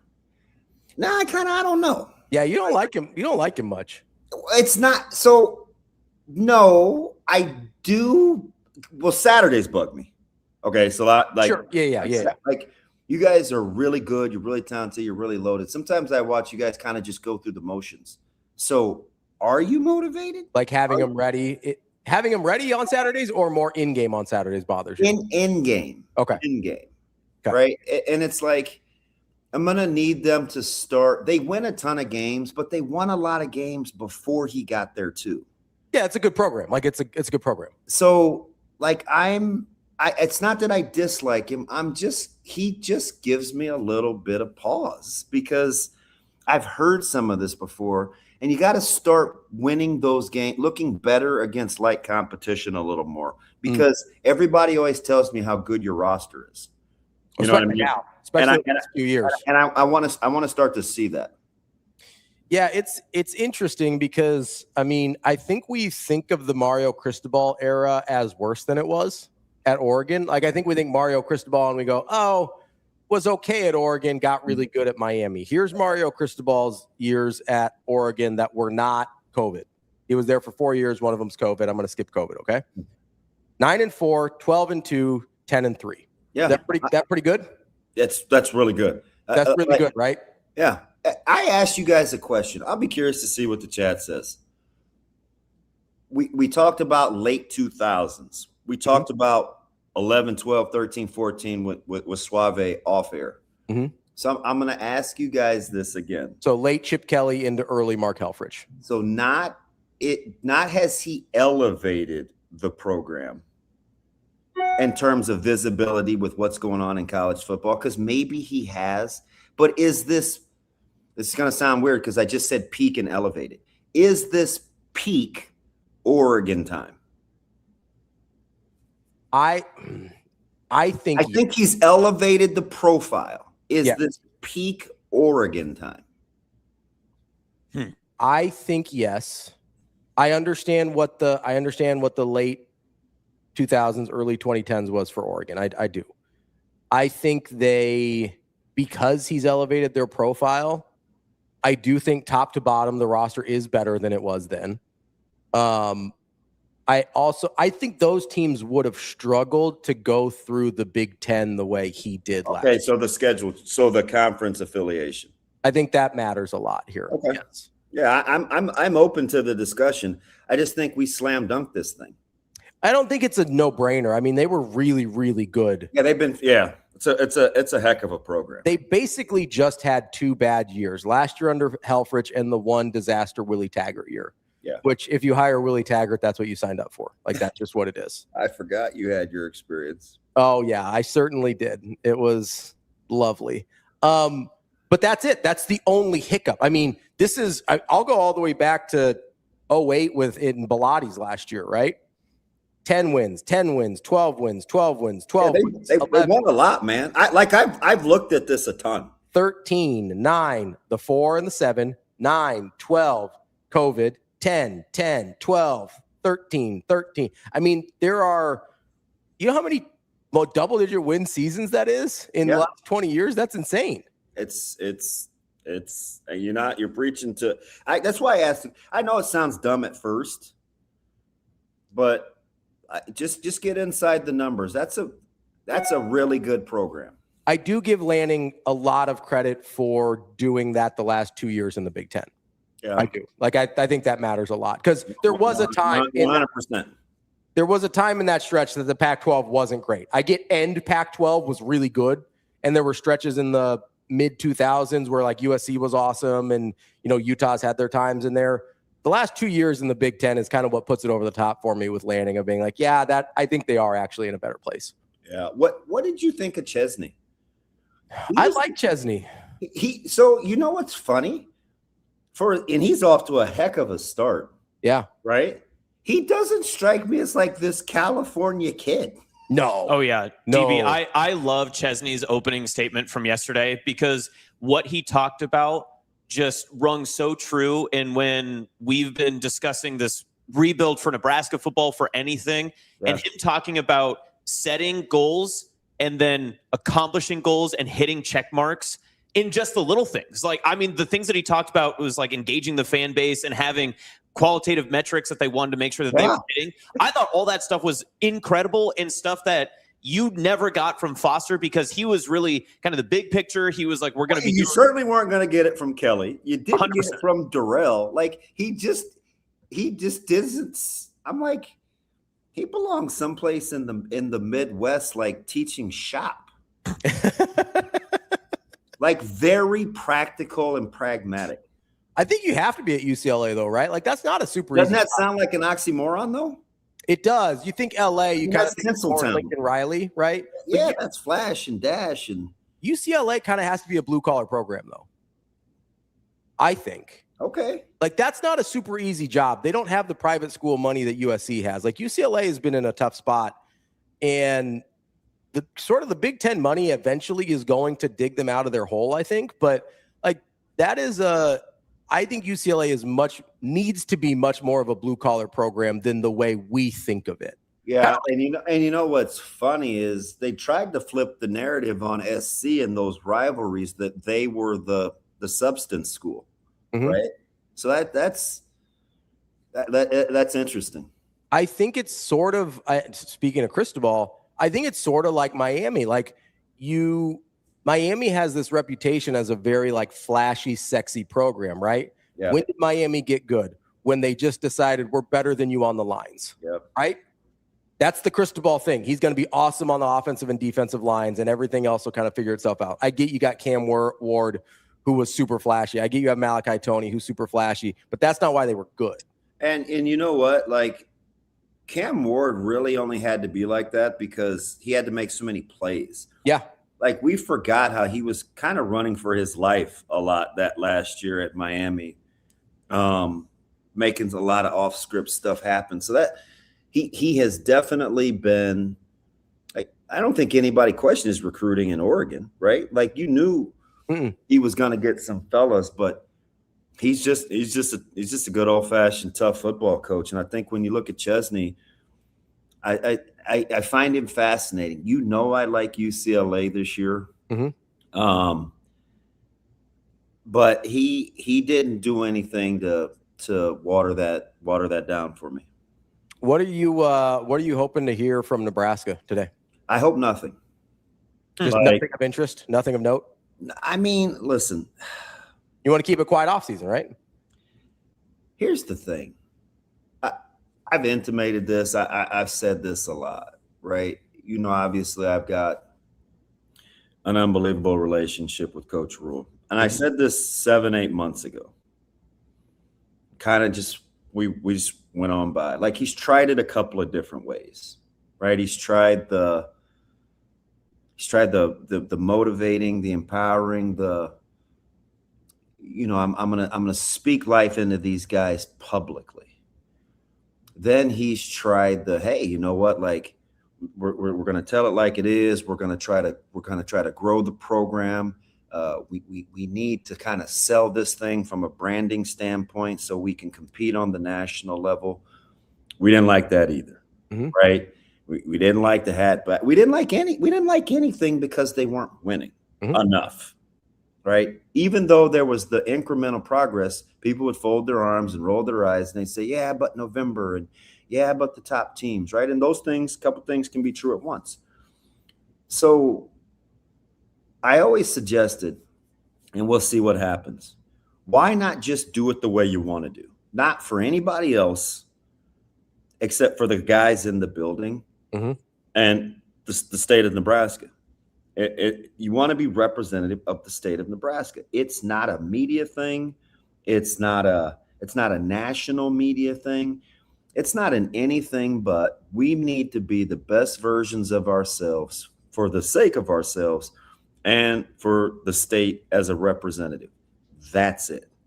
So what I'm hoping is that's all we talk about. He's got 3 guys that are definitely pro prospects. We don't have to squint. We don't have to be like, well, I wonder. I mean, you could fight me over Lindenmeyer, but I think I have a track record of understanding when tight ends have the opportunity to get paid on Sundays. Looking at you, Nate Borkature. Evans is going to get drafted. Andrew Marshall's going to get drafted. That's the first time in a long time. And it's not like I have all the guys that are coming to media days, but I don't really have to squint. You know what I'm saying? What I mean? And they're guys that have been through some things in the program that I think are good representations of what they want this program to be. Andrew Marshall is the poster child for opportunity and development. A lot of times people didn't think a ton of him, even though he came in with some credentials. I'm telling you, even Coach Orich probably got here and said, before I watch the tape, I'm probably replacing this guy. Like, this can't be the same guy that left me at Idaho, right? And then you watch him play, and you're like, oh, this guy's really good. He's got a really good coach in Addison Williams. I like him. That's a talent eval win for me too. 100%. I mean, you liked him, right? Doesn't say much. Luke Lindemeyer is the poster child for development, homegrown, right in your own backyard, right? He's being developed and is under the tutelage of a pretty malign coach, at least publicly. Oh, Sat doesn't do this, and Sat doesn't do that. And he just keeps pumping out good players, right? Then there's Justin Evans, who came in, guys, as a defensive eval in terms of recruiting. Took a year and a half, came along slowly, sprinkled him in, going into his second year at center now. Doesn't say much. Seamless transition to center, by the way. He's just, he can be the poster child of just do what you're asked. Understand rigor. Work your ass off, receive instruction, see you at the end. So the stories that they have to tell speak more from what they've accomplished than anything actually than I think they're going to say. I can't imagine Coach Rhule outside of maybe his opener and fielding questions. I just don't think he's going to give you much. There won't be. I asked him. Was this yesterday? Yeah, I asked him yesterday. I said, "Hey." I said, you got an interview left in you for me? He was like, nah, I'm good. Nah. I was like, oh, okay. I was like, pardon? So I'm okay with that. Yeah. I'm like, oh man, I understand it completely. Like, don't give me anything and we won't take from you. You know what I mean? So I don't mind it at all. So to your point there, when you're talking about doing things the way you want to do them, and talking about you, I mean Coach Rhule, it kind of reminds me of a couple things. Number one, what we always have talked about with Cignetti about not having so many opinions and people that, like, there's a certain point where so many people caring about the program can be counterproductive, right? In terms of everybody wants an opinion. Everybody thinks it has to be done a certain way. Cignetti didn't have to deal with any of that, so he just can come in and be Kurt Cignetti. The other part of it that made me think about is like, and I know this is an unpopular stance, but every time somebody comes in as like, yeah, I talked to Coach Osborne or whatever, like I cringe just a little. It's like, you don't have to. I get what he means to the state. I do. I get what T.O. means to the state. But like, you can't. Every time it seems like they're looking for approval, or that they're like, even if it's not approval from T.O., like that they're looking for approval from everybody else because they consulted and T.O. gave his thumbs up or whatever. Like, I just cringe a little bit because it's like, that can't be the way we get back to where we're supposed to, right? Like that's not gonna be it. And like constantly looking to approval, whether it's from TO or the local media or ex-players, and again, all people that I think for the most part mean well and want the program to succeed. There's just you can't ask for their permission or approval for it to work the way you want it to. And that's like, I think that's the other side of the support sword that we talk about with Nebraska. Yes, it can be a huge, huge benefit. There's also the other side of it where everybody has an opinion, and it's hard to sometimes filter that out to say, hey, I appreciate that you want us to succeed. You have to trust me to do it my way. Yeah. And I like, it's, you're not gonna win anyone over until you win.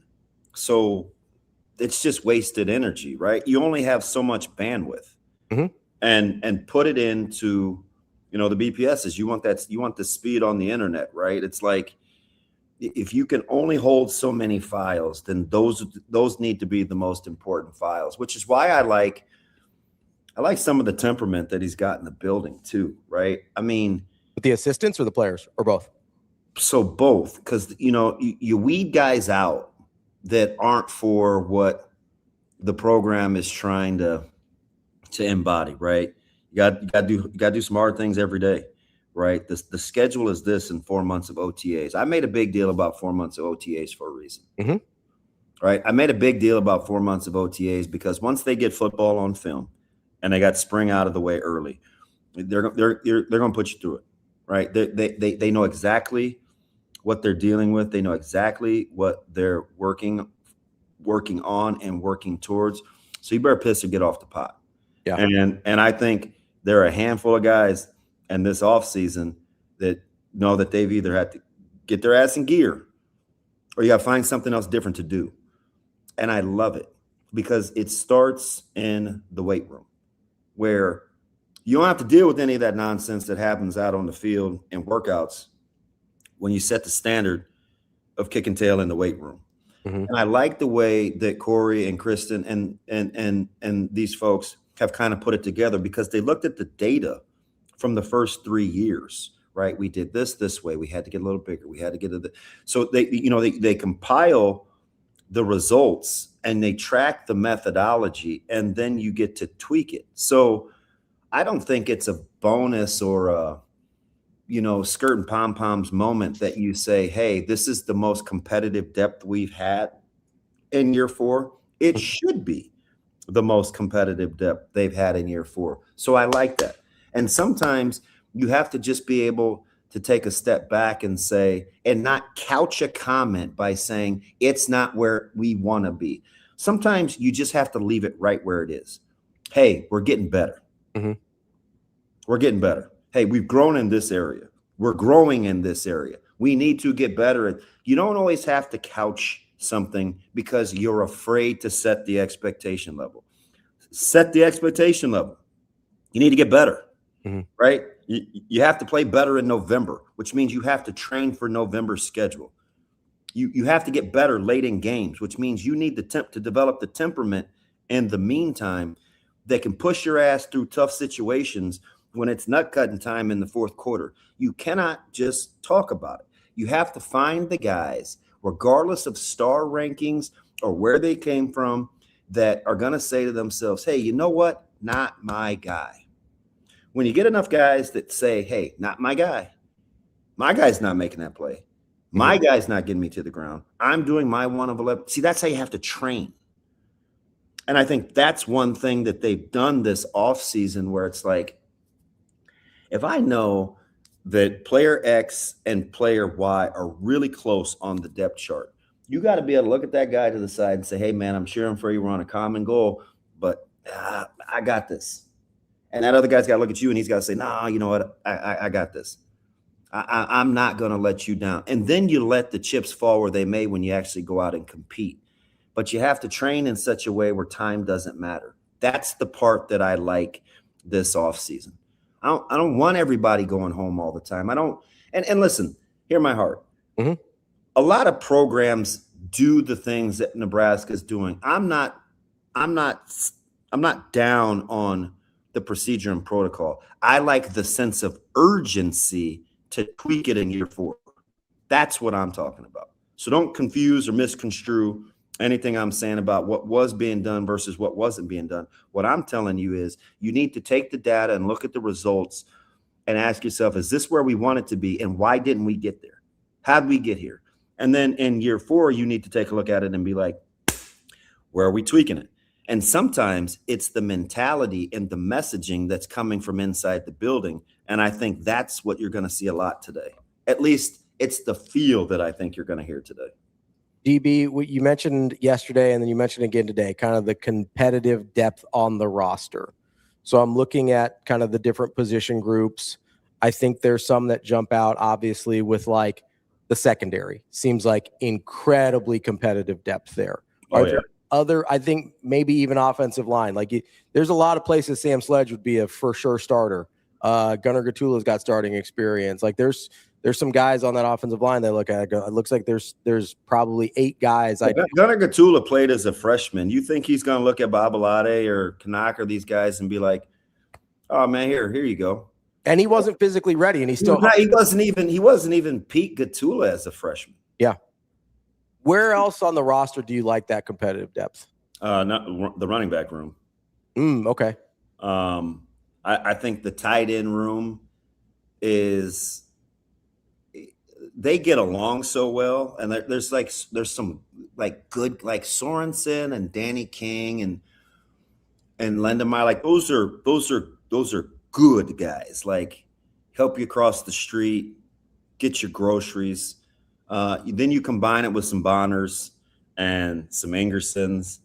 Echternach, who may actually kick those guys may kick the grocery bag out of your hand. Right?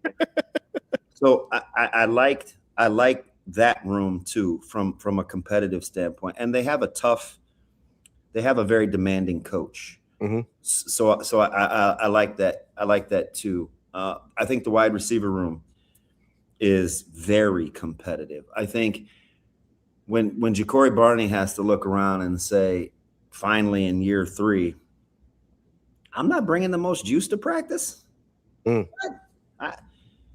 I need to go harder. Because it wasn't close last year. He was obviously bringing the most juice to practice. Yeah, it is not. It's not like that. And you need that, right? It's D-line. How would you like to try to win a job as an open or closed side end? So I was just going to ask, are we sleeping on the competitive depth at defensive end? No, you're not. Dylan Rogers has probably got to be an off-ball linebacker with this group. And I'm not sure that best suits him, but listen. But who's he getting through? Who's he getting past at end? I mean, some guy's going to have to go sit down, right? I mean, I don't know. I'm excited to see what a motivated, dialed-in Winari looks like. I want to see Cam Linhart in a specific role. I want to see if McGahee will believe in the fruits of his labor in the offseason. I want to see Anthony Jones know that, listen, I got a ton of experience. I've been teaching a lot of these pups. Are any of these guys going to run me down? You know what I mean? Like, it's so competitive that I just want to see guys roll through it and see what happens. This could easily be a team where what you see in week 3 or 2 or 1 may not look anything like you may see in week 6 or 7. And I actually like that. If I'm Mark Way or if I'm Jeremiah Jones, listen, you saw Jeremiah Jones up close in person at Westside when he came to that game. Monster. Big, strong. Now go back and watch his high school tape. Yeah. And ask yourself why so many people weren't recruiting him to play defense. Yeah. He wants to play. You think he's switching sides of the ball to go rush the passer if he thinks he can't run somebody down? Mm-hmm. It's just I don't know. It's just competitive. I wanted to ask you, Jeremiah Jones switching to end, big deal, not a big deal, wait and see? Well, so I spent, I don't know, 45, 50 minutes just combing through his high school tape. Most of his good highlights were on defense. Yes, they were. And so I don't know immediate impact. I'm always a little reluctant to think that a guy can just flip sides and in this league. But if there's anybody that's athletic enough to give yourself at least situationally, because he's still just a pup, at least situationally where you may be able to use him. But I know if you're looking for a guy to help buoy that barometer in your practice level intensity, and I'm Coach Manning in my position groups, Jeremiah Jones isn't a bad guy to bring over. How does because we saw this a little bit with Mosey switching from wide receiver to running back. Obviously, you mentioned Mac Markway switched over from tight end to defensive end. Same thing with Jeremiah Jones now.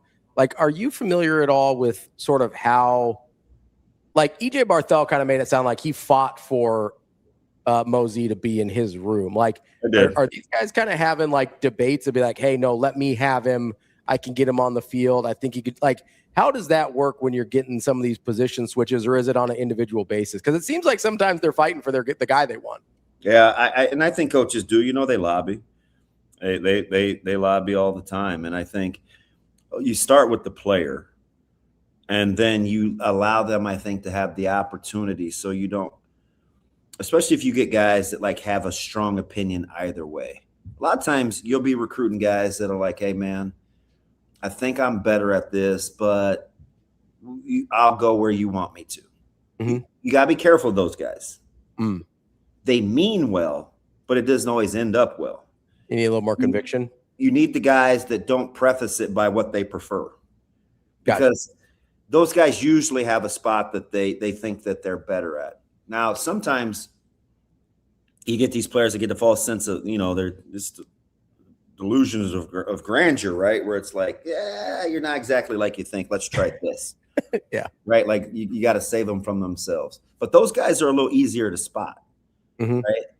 I think, Markway is looking at, man, listen, multiple knee surgeries, the in and out, the move position, like, maybe I could put my hands on guys instead of letting them put their hands on me, right? Sometimes that reveals itself, especially when you were that good of an athlete coming out. Mm-hmm. But, I think position coaches, guys like Mosey was one of those guys that was like, I'm going to play where I can get on the field. I'll figure out the rest later, right? That's why, and you see it in how he plays. Mm-hmm. Doesn't matter how few of opportunities he gets. That's why I gravitate towards him a little bit, because we're a little alike in that, where we'd rather be caught with than without. You may not always be the guy or always have to be on, or listen, I'm not going to go out tomorrow. Well, I don't think so. And get in a fight. But I do know I'll be more prepared in case that happens. You know what I'm saying? Like, yeah, I'd much rather be caught with than without. And I like guys that are like that, because if you stay ready, the term, you don't have to get ready. Mm-hmm. So, and that's why I like guys like Mosey. That's why I like guys like Mekhi Nelson, right? Mekhi Nelson had a hard time. Well, they're going through the hearings and the evidence, and it's a Title IX issue, so he can't be on campus. Mm-hmm. You think that guy's missing a workout?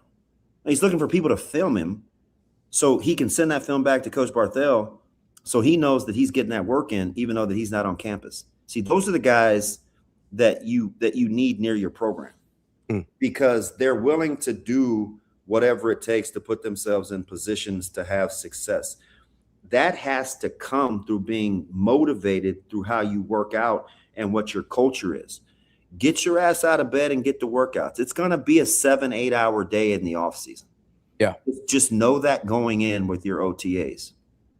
Figure out that part on the chart with your weight maintenance and your vitamin intake and what your blood work looks like. Like, be on the tops of those charts every day. They're for everybody to see. Don't let your position group be the position group that is like, not my group. Like, the more that happens in the offseason, the more you'll nut up in fourth quarters when it's 4th and 4 and it's a must stop, right? Or it's 3rd and 1 and it's first down, salt clock, game over, or give it back to them and they bounce one off the uprights for a winner. Yeah. That's how you get there. Did we have we not talked about the competitive depth in the quarterback room enough? So I definitely like the temperament, because all those guys have won games at the power forward level. So you think when they don't get their rep, listen, with the terrible news with my man AG, says Parkinson, and cut me to the cord, and I just started thinking about the competitiveness when guys get reps. If a guy ripped off a run, that room was like, next, give me the rep. We'd see a guy run a play out, be like, next. Or it got so bad when they would divvy us up in groups, like if you were with the 1s or the 2s, we would be watching film. This is a true story. We'd be watching film in the running back room with the fullbacks. And we would get so nitpicky with one another. We would say, well, who'd you do that against? Or I had to make Kareem Moss miss. You only had to make Booker miss. Like, listen, I'm telling you, we would do stuff like that. Yeah. Because when you got your opportunity, you're like, listen, man, you need to be uncomfortable not playing me. Like, what are you doing? And so when those guys are throwing and they're doing their workouts and their OTAs with wide receivers, and, you know, Caleb may look at Calandra and be like, man, you and KC got something going. You guys. And then Kalen's like, who's my guy? Who's my guy? He's like, hey, Quasi. Hey, man, let's hit these routes, you know? And, you know, Latif's like, oh, he's on the move like that? Throwing to your left? Hey, watch this. Hey, on that drag, watch this shoulder. Like, you want guys like that, but they're still cheering for one another. I've always said that's when the magic happens. You have to be other-centered enough to know that you want the best for that guy, but because I cheer for you doesn't mean I'm not competitive. It just means I love you. And don't mistake that for not being competitive. The more guys and the more rooms you have like that, the better chance you have. You think Iowa gives two bleeps about who's winning that quarterback job? Yeah. I mean, it's not the Iowa way. Do you know what Iowa's going to say? They're going to say, whoever wins that job, we're going to play our ass off for them, because that's what we do. Yeah. All right. That's what you're after. That's what PJ Fleck's telling you. Right? That's what Bielema's telling you. Like, that's how they win games. Yeah. He doesn't go into that Wisconsin soliloquy and make it about talent. He's like, no, man, we're just program defiant.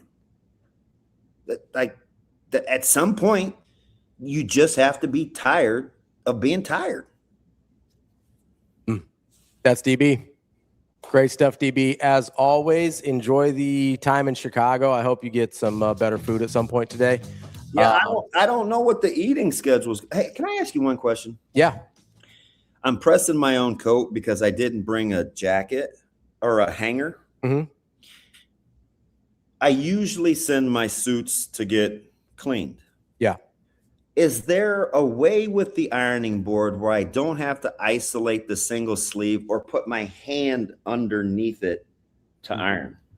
I wouldn't put your hand underneath it. I do that all the time. It's not great. I mean, have you not seen my tips? No, you got no pause. I just assumed you were burning the fingertips off to so you don't. Yeah, that's it too. I'm big Kevin Spacey. No, I'm not actually Kevin Spacey. Good save, Damon. Really good save.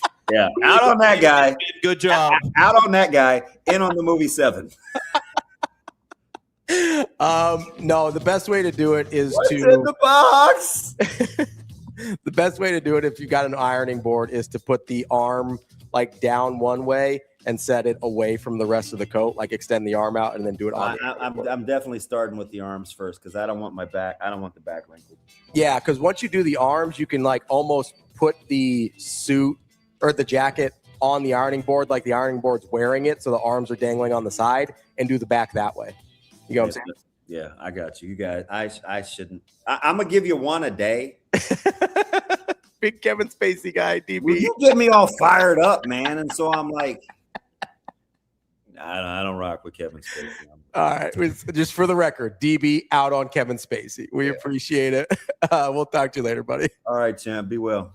That is the co-host DB. We will be right back with Brian Edwards from Major Wager here in just a minute.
It's time to sizzle into summer at Edwards Kia.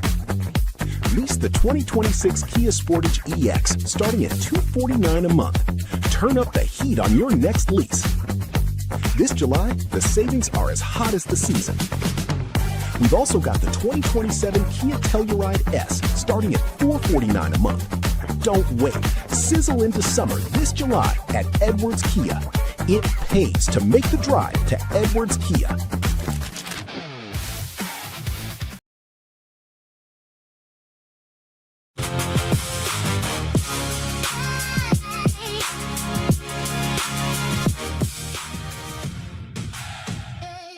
You're listening to Hurrdat Sports Live. Welcome back, Hurrdat Sports Live. That's Austin. I'm Ravi here at Hurrdat Sports HQ. We are joined now by Brian Edwards from Major Wager. B, how are we doing this morning? Good morning, gentlemen. What's happening? Yeah, that was a good save by Damon on Kevin Spacey. Yeah, my God. I thought we were going to lose the show, the rights. I thought all it takes is 5 seconds. You can't ever get them back either. B, how I know we didn't send you any teams today, but when you're looking at sort of this time of year, I assume when do you start putting your futures in on college football? Do you kind of just play it by the lines and when you like them? Just kind of as I run into them. I was listening to PJ Fleck for a minute, which is not the easiest task, but I was looking at Minnesota. And I usually like to say I need a 1.5 game cushion. Like, in other words, if it's let me use Minnesota, for example. It's 6.5. If I'm going to play the over, I like for it to be, I'm confident they're going to win 8. But when it's plus money, it's a little different.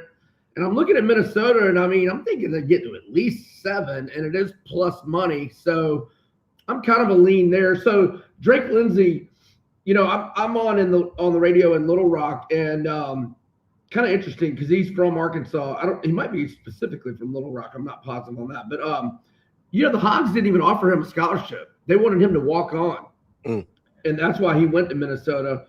And I wasn't involved. I didn't have bets on a ton of Minnesota games last year, but when I did, I was pretty impressed by him. Now, I saw somebody had a first-round grade on him, and I was like, whoa, I wasn't that impressed by him. But, I think they're going to be pretty good. A little worried about their secondary.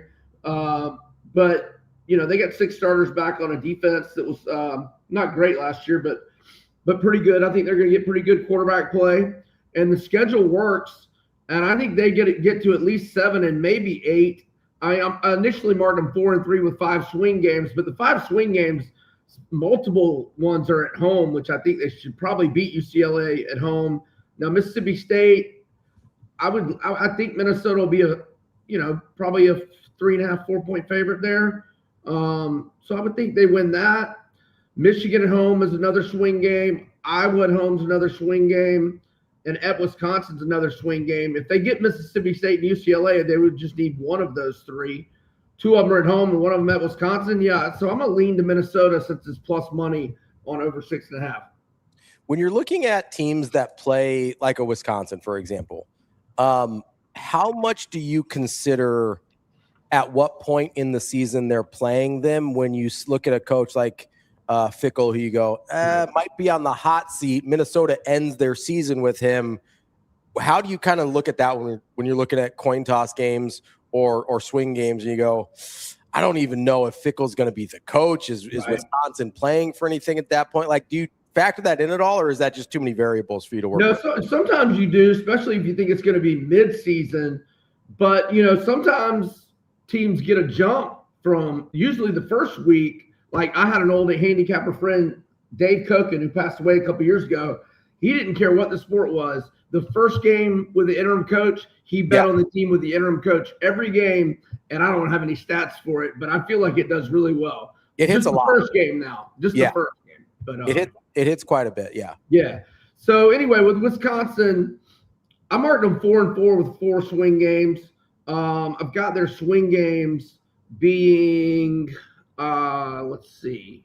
Oh, it looks like I crossed them out and marked. Okay, so never mind. So I've got them 5 and 6 with 1 swing game being Minnesota at home, but their total is 6.5. So I'm under there, which is even money, or it was even money a couple weeks ago on Wisconsin. So I think they go either 5-7 or 6-6. Either way is under. What when you're looking at Wisconsin, what do you like number wise? What do you think saves Fickell's job? So when they retained him, they said they were going to give him more money, but looking at their recruiting numbers, doesn't look like they gave him much. I mean, just nobody wanted to go there. I mean, and number 65 overall, number 38 transfer specific, 48 commits, and only 4 of them are 4 stars. I don't know that they gave him much more money, but Colton Joseph, it's going to be interesting. He's taking a step up in class, but man, pretty sure he had over 1,000 rushing yards last year. So I believe so. Maybe his scrambling gives them a little dynamic offensively that they haven't had. Nevertheless, I don't see them getting to 7 wins. They've gotten worse every year, both overall and in conference. Like, is this hey, you get back to a bowl game and we kind of see enough progress, or are you kind of more like, hey, he probably needs to get to about 8 for people to kind of say this thing's gotten turned around? I mean, I definitely think the latter, if you feel like it's turned around, get to 8. I mean, if you're just getting to 6, I mean, why the hell did you fire Paul Chryst if getting to 6 in year 4 is what you're looking for at Wisconsin? I mean, this program was consistently at least an 8 and 9 win team for decades. Yeah, I mean, Chris' worst year was 7-5, but other than that, he was 10, 11, 13, 10, 9. Like, it was, even Gary Anderson had a couple good years there, it's been a pretty consistent program. Yeah, I mean, Anderson had Melvin Gibson. I couldn't believe when he went to Oregon State. I was like, what in the world are you doing, man? You must be really cold in Wisconsin. Is Fickell one of the bigger surprises for you that he hasn't worked out? Yeah, man, I thought it was a home run hire. Now, when he got was it Longo? Phil Longo from North Carolina. Yeah, and that was kind of against the Wisconsin way. I was a little bit, but right when they hired him, I thought it was a home run hire. Like, I didn't, when Fickell eventually left Cincinnati, I thought it would be for a bigger and better program, and so I was impressed with the hire, and it's been awful. And maybe Marcus Freeman was more about the success they were having at Cincinnati than Fickell was. Well, ironically enough, with that, I have it under pretty good authority that if Luke Fickell had been willing to skip Cincinnati's playoff game, that he'd be the head coach of Notre Dame right now. Wow. But you know what? I respect that. I respect not skipping the playoff game. I do too, but that throws us in such a different timeline, right? Oh, wow, absolutely. Universe of Freeman somewhere else. And what does that do to say the Ohio State job? Because they've always sort of had this fascination with Freeman. If maybe they're a little bit less patient with Day with Freeman, I don't know. It's a fascinating thing, but I have heard I consider it to be pretty decent amount of certainty that if he was willing to skip the Cincinnati playoff game, he is the Notre Dame head coach. Wow, I didn't know that. I mean, that could be wrong, but that's what I've heard.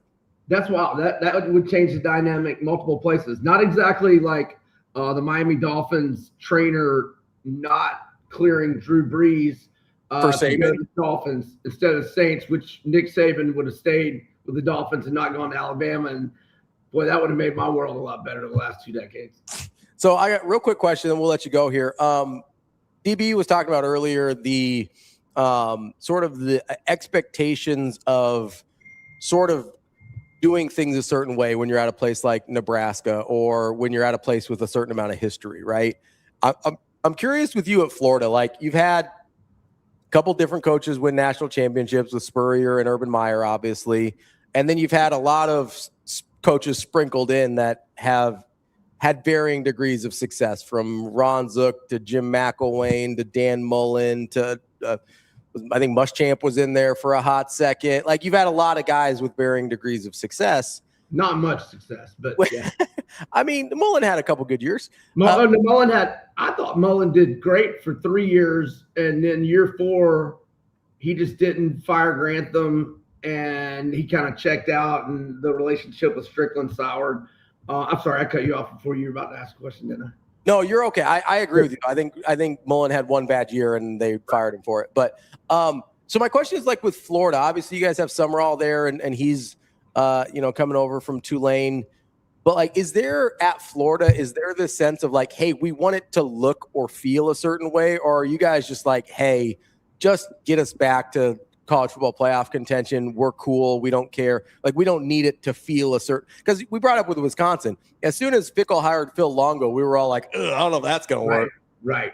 Yeah, exactly. I think we're so starving for success, it does not matter. I mean, when Muschamp went 11-1 in the regular season in year 2, and it was mostly defense, we were just fine with that. I mean, look, we'd love somebody like Spurrier, and I think Summerall's personality maybe along those lines, at least in terms of his confidence and aura, maybe a little bit. Let him win some games before I start using a word like that. But yeah, no, I think Florida's so starved for success. It doesn't matter how it's done, but yeah, it'd be great if it's done with a little flair like the HBC used to do it. That'd just be gravy. But we need dubs and trips to Atlanta. It's been way too long.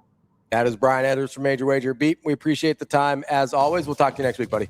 Thanks, fellas. Y'all have a good one. That's Brian Edwards from Major Wager. We'll take a quick break here. We'll get to Michael BRUNTZ from Husker 24/7 coming up next year on Hurrdat Sports Live.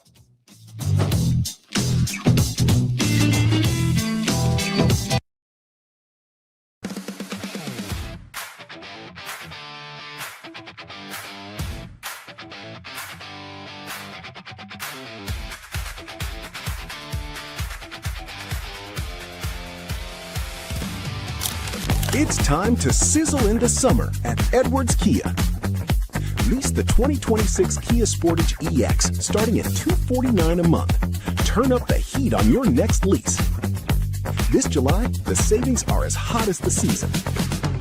We've also got the 2027 Kia Telluride S starting at $449 a month. Don't wait. Sizzle into summer this July at Edwards Kia. It pays to make the drive to Edwards Kia.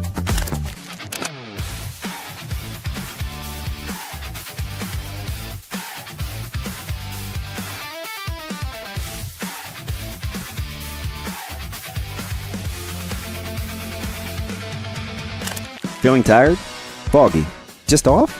At NextGen Male Medical Clinic, we offer hormone evaluations, peptides, supervised weight management for men and women. Most insurance accepted. Schedule a visit at nextgenmmc.com.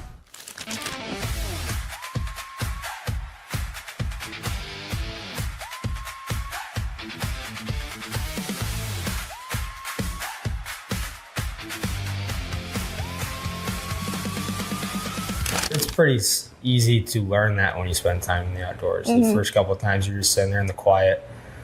You're able to actually just sit there and be still and think about things. A lot of people don't like to sit and be still. We're busy with our phones, we're busy with our lives, our jobs, driving everywhere, running kids around. It's just sometimes it's nice to just be still in the outdoors, in the quiet, and just be alone with your own thoughts, and it's really peaceful. Yeah. So you would say that's changed you as a baseball player? Oh, 100%. You become a lot more, you gain a lot better perspective of what's important. And you just take a step back, realize what's important, clears your mind, maybe anxiety and pressure just kind of fade away, and you catch a big old fish, and that's pretty fun. Like it's fun to sit in the outdoors and just be still, but reeling in a big bass, oh my goodness, it's so much fun. So Grand Slam or reeling in the biggest bass you've ever had? Oh my gosh, probably hitting a Grand Slam, but reeling in a big fish or shooting a banded mallard is pretty sick.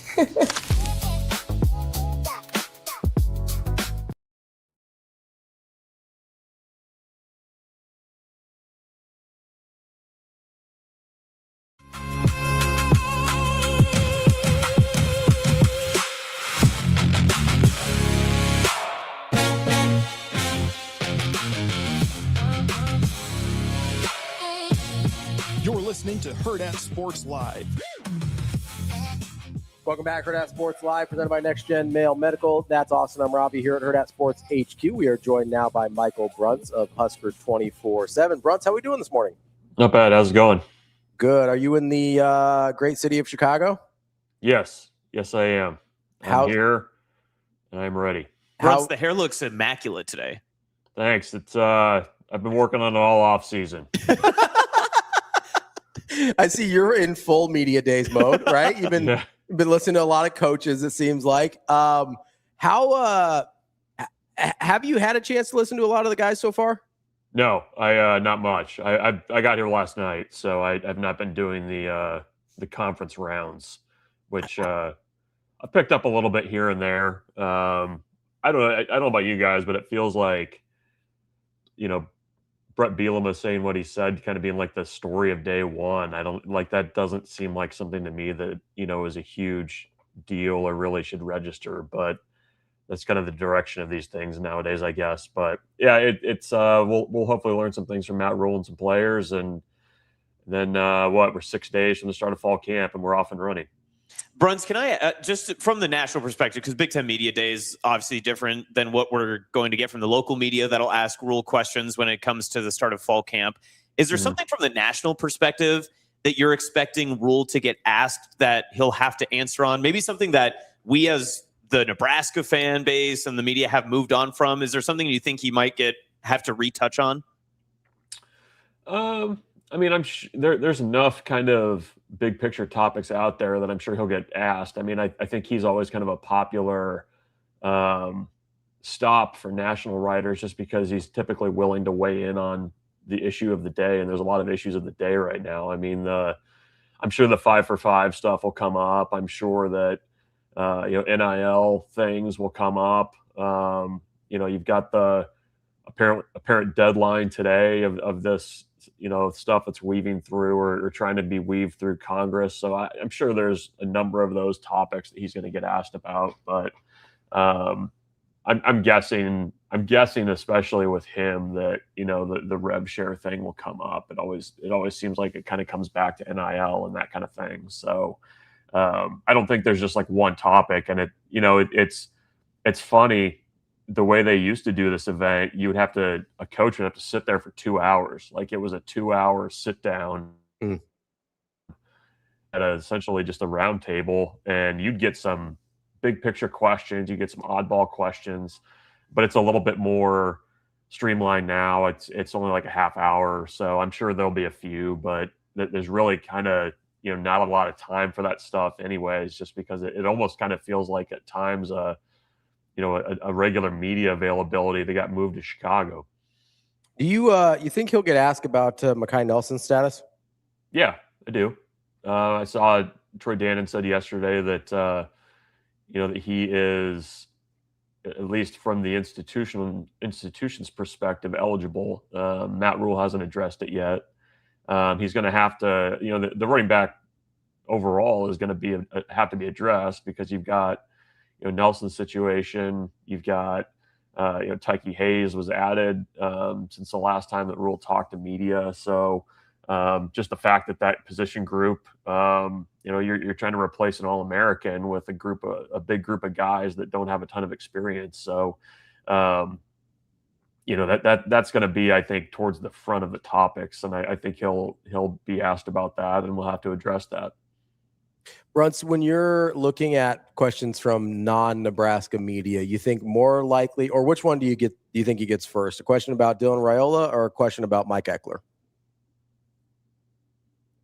Oh, probably. I would assume Raiola. I would be a little bit surprised if he got asked about Ekeler, to be honest. But I think Raiola might be a little bit more likely, especially with having a new quarterback this year who's stylistically very different than what Dylan Raiola was, and I think that's where I would probably put my money on the roulette table about what he would be asked. I don't know. I can't imagine that a lot of USC folks will be hanging around to ask Ekeler, but I'd be surprised. I've been surprised before. What's your take on Jeremiah Jones moving over to the other side of the ball? when we got the roster release yesterday. Yeah, that's interesting. I mean, it's going back to his recruitment, right? Like he was the type of guy that you could basically he was almost positionless in the way he played. I mean, he was wide receiver, he's a tight end. I think Nebraska initially was recruiting him as a potential like linebacker edge type player. He played safety. I want to say he played a little bit of quarterback too at times in high school, but I think it's the thing you kind of have to be careful with sometimes with young players and you're making position changes like that is you need it to stick somewhere. And, he was a wide receiver last year, had a lot of injury issues here and there that kind of limited things a bit. He's got a unique body type though, where, he's I think they list him at like 6'4", 230, something like that. And I'd say he's legitimately all of that. He's a rangy kid. So, you look at somebody like that and say, okay, is he a potential edge? If you put a little bit more weight on him, is he can he bend and be more of a pass rushing specialist? That's interesting. You need to find something for him, I think, though, this year to see what you've got there. So hopefully that ends up panning out because I think he is a pretty talented football player. And sometimes it's just a matter of figuring out where guys actually fit if they can play a bunch of positions like he certainly can and has. BRUNTZ, this is always the time of year, whether it's Big Ten Media Days, start of fall camp, roster releases, all that there's just so much information that comes out. Everybody attaches it, whether it's Jeremiah Jones weight or if it's, one coach had said something in particular. How do you read the tea leaves at this part of the offseason, and what are you looking for when you're listening to, especially players, on the inner workings and maybe from what you'll hear from Rhule? What do you look for year in and year out at this time that you try to attach to, or is there something that you kind of look for either storylines or something that will give you a different insight? Yeah, I think coming out of the summer, it's helpful to get just there's like a laundry list of things you got to get checked off. Like you want to hear about guys who are injured in the spring, and there were a lot of guys that were out for the spring for Nebraska. The thing too with the way that Nebraska handled the schedule this year, like it's been a long break since we last saw anything resembling football in Lincoln. I mean, it was basically the end of March, and so getting some of those things tipped off a little bit. I'm curious to see if the tone changes at all here from maybe what it's been all off season. I mean, I think by design it's been a quiet off season, and now that you're kind of getting closer to the actual season itself, what's the tone that's going to be set for Matt Rhule, and are players going to parrot it? I think they typically do and kind of go off of what the head coach thinks and says, but that's interesting to me. I mean, there's also enough change that's taken place since last season that there's a lot of storylines on this team. I mean, you've got a brand new defensive system, a new coordinator, several new assistant coaches on that side of the ball. You all of a sudden, for the first time in a long time, have the potential where offensive line is the strength of your offense. And that's kind of cool. Nebraska's obviously put a lot of money and time and effort into improving that area of their offense, not only on the coaching side of things, but also via the transfer portal, NIL, all that other stuff. I mean, they want to get that part right. So, there's a lot to kind of chew on here. And as we kind of get into the start of fall camp too, and kind of how this is going to look. So, not only that, but one other thing that maybe is it flying under the radar? I feels like with everything else that we're kind of talking about that, what's this offense going to be in 2026? You have a very different quarterback than what you did last season, and how does that affect things? And so there's a lot to kind of pull on. These things can be sleepy, but there's some things we gotta hear today and ask about. So that's a good thing. BRUNTZ, I think you brought up something interesting there with what the offense is going to look like, because since we didn't change coordinators or anything like that, I think we focus more on the defensive side of the ball in terms of those changes. But if if you had to rank where offensive identity would be on a list of things that you're curious to see from this team, where would that be? Pretty high. Pretty high. I mean, it's, it hasn't felt like there's been, towards last season at times, it felt like you kind of had that early in the year, but, what's this thing going to be? And it's, Dana Holgerson's talked about this where, he's going to kind of fit the offense to what he's got to work with. It's going to have to look different this year, just based on the ingredients he's got. Is Nebraska going to fully embrace this? Letting Calandria run around and extend plays like that. That's a significant change if they're going to do that. Are they willing to accept a few more turnovers that inevitably come with an offense like that? If you're also getting big plays off of it too, I don't know. But I mean, I think that piece of it has to, be pretty important towards the top of the list. Certainly defense is huge. I would put the offense and what that's going to be pretty close right behind it. It's going to have to carry this team at times, I think, and they're going to have to be able to score with some teams. And that's not necessarily what Nebraska's done over the last 3 years. So it's a big storyline coming into this season is whether or not Nebraska is going to be able to find some explosiveness and have something that, when you're going into November, and November is going to be a huge narrative this season, as it should be. What are you relying on? What can you kind of count on offensively when you need points, or you need a long drive, or you need something? And that's a big piece of what is going to help or hurt this team this year.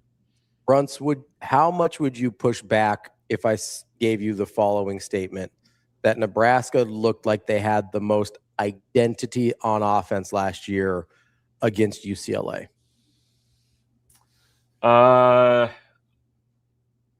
Yeah, I mean, I think that was a high water mark for them. I think part of it was you were also very efficient with what was being called. Like I'm guessing that game was not a extensive play sheet for what Dana Holgerson was calling in that game. You got a freshman quarterback. I know he was back home, but he's starting on the road.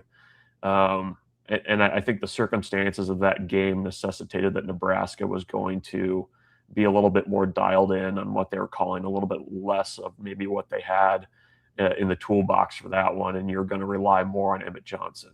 The thing was that didn't travel the rest of November, or didn't seem to. And so that's where I think you got to get that figured out of what this thing's going to look like, throughout the whole year. And,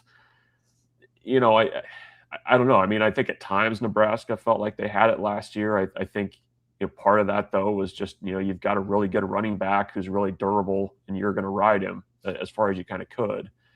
So, but yeah, no, I think that UCLA game, I mean, I think that was a pretty well called game, I think, given the circumstances.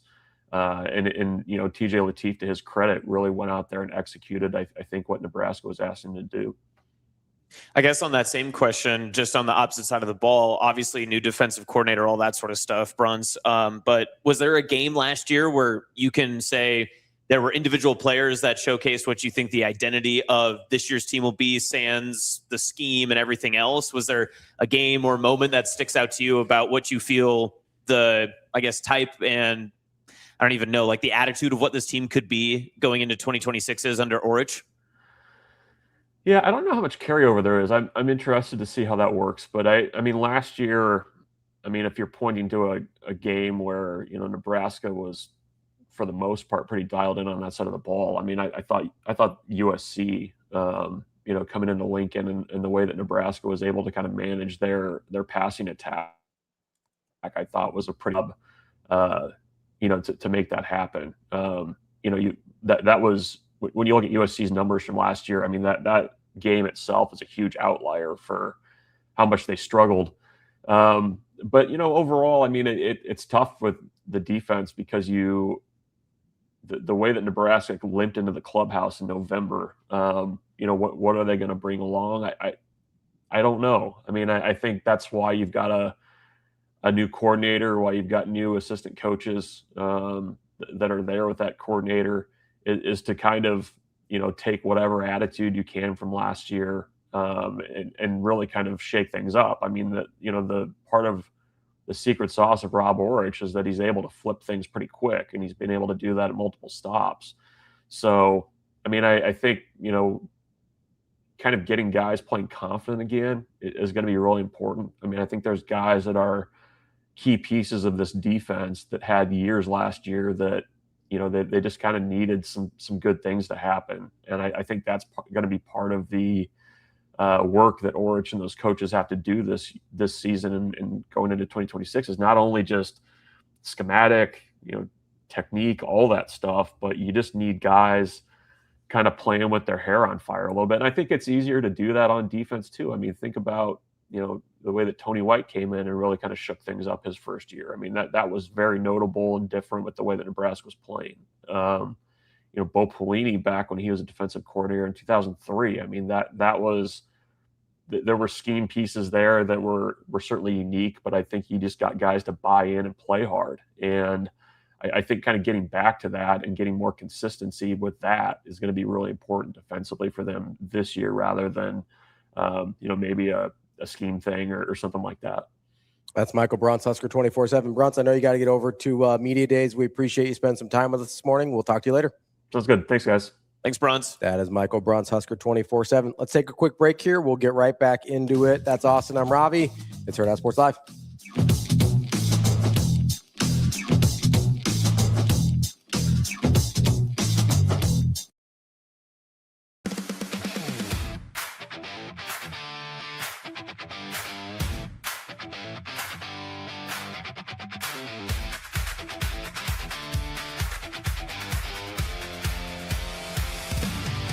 That experience was crazy, but it really worked out pretty easy here to choose Nebraska. Like it was definitely a tough decision moving out here far away from home. But it was great. I mean, I got married in the end of May, and so it was a crazy part of my life for sure, but it was also an awesome part.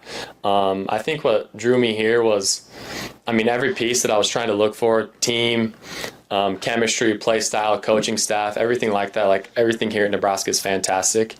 And so that was really easy to just be blown away on that aspect. And so, yeah, just going through everything in the process of the portal, checking things off and making sure that I was making the right decision for me, but also for my wife. And so it worked out great, and we're super happy to be here.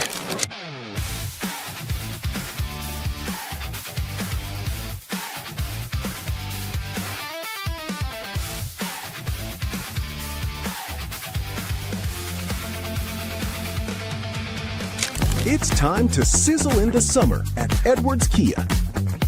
Lease the 2026 Kia Sportage EX starting at $249 a month. Turn up the heat on your next lease. This July, the savings are as hot as the season.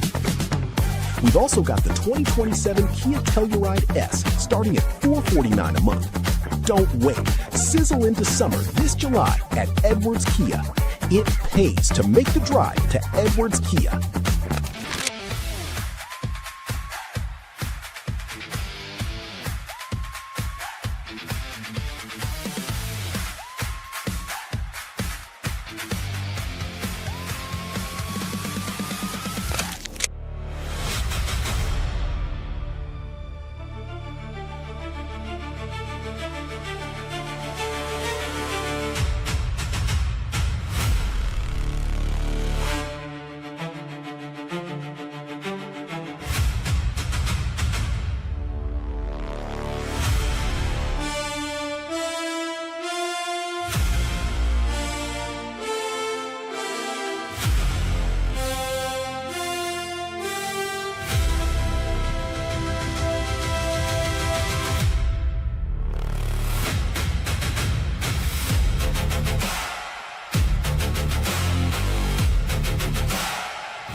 Everyone's talking about peptides. You are doing it right. At NextGen Male Medical Clinic, peptide treatments are clinician guided, tailored to your goals, monitored for safety. Call today or visit nextgenmmc.com.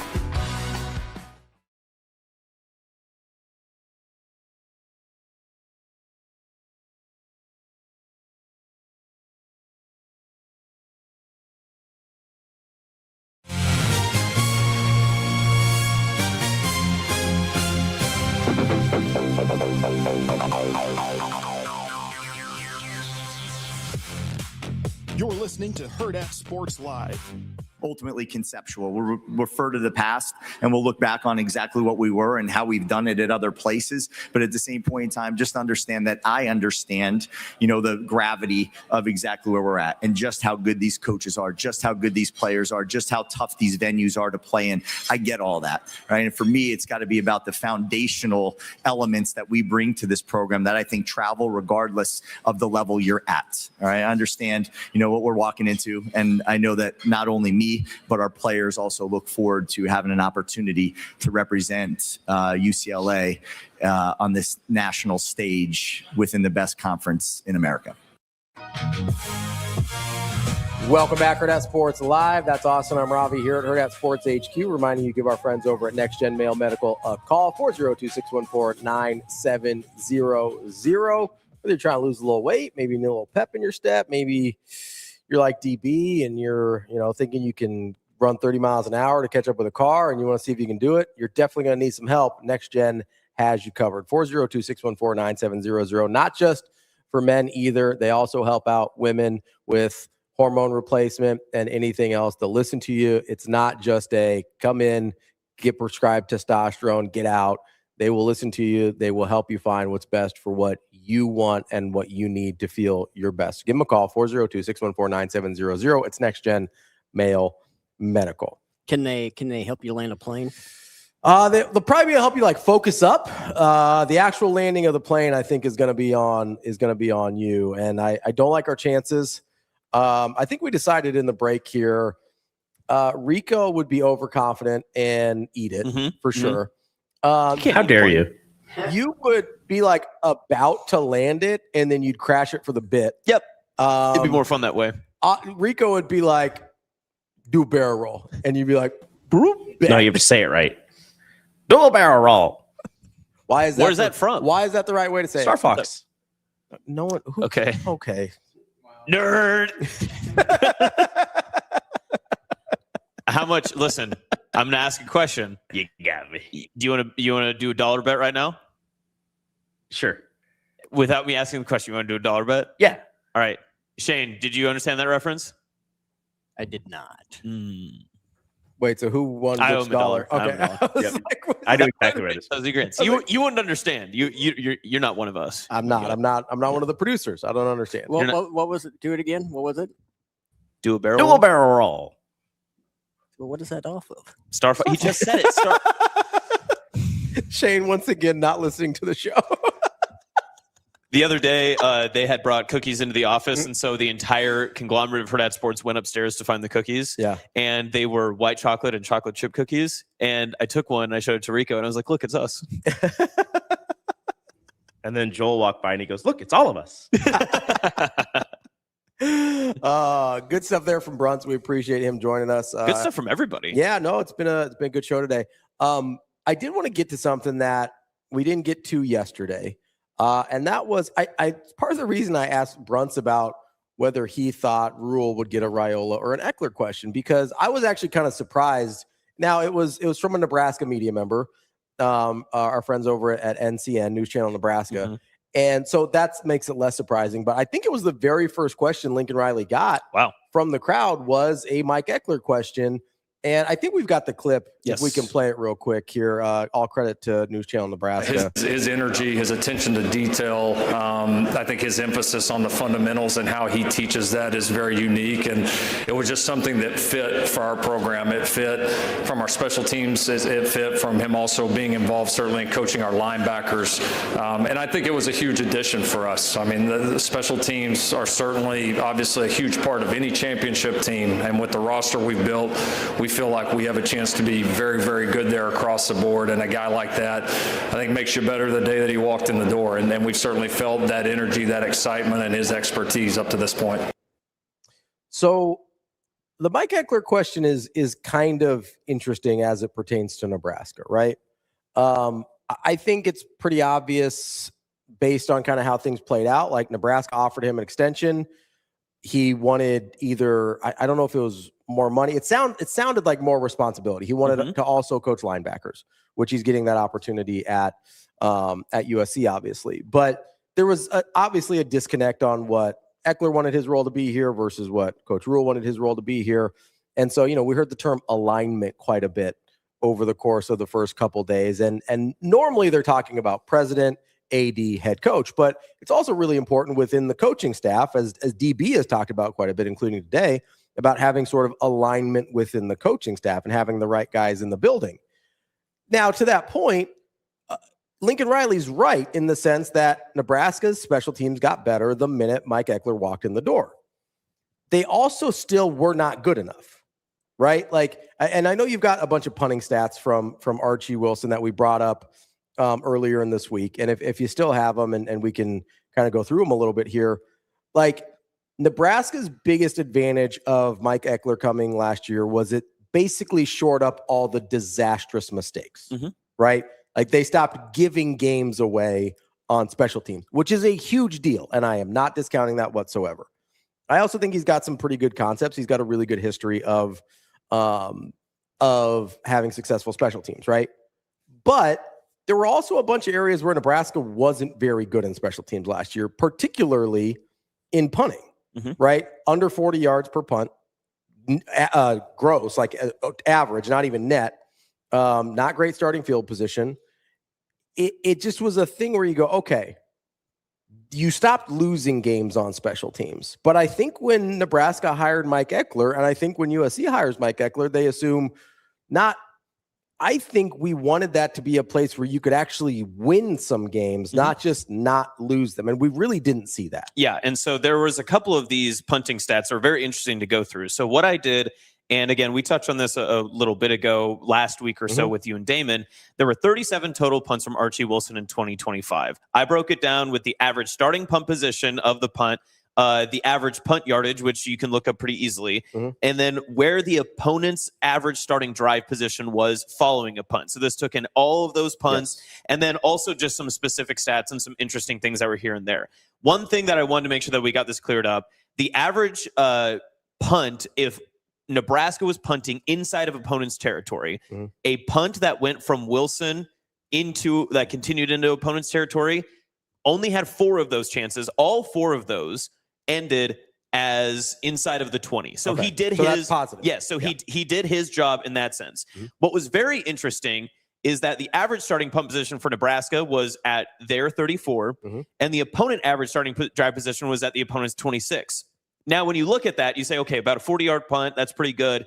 And you would say, technically, yeah, that's pretty good flipping the field. You go from just shy of your 35, you were putting them in close to about inside their 25. My argument with this, though, and I think that this is maybe where some arguments could arise in coaching matters, and this is another big part, too. Nebraska only allowed 4 yards per return last season on special teams, which, again, much better, much improved, all that stuff. But they also had a lot more chances, I think, to take chances with their punts, especially if Archie Wilson is as talented a punter as we were told to believe last preseason, that they could have pinned their opponents a little bit deeper and had maybe some better punts. Now, I'm not going to discredit and say that every single Archie Wilson punt was perfect. There were a couple of times that he was going out of bounds and hitting 20-yard punts that didn't end up on the right side of the field for Nebraska in pinning their opponents.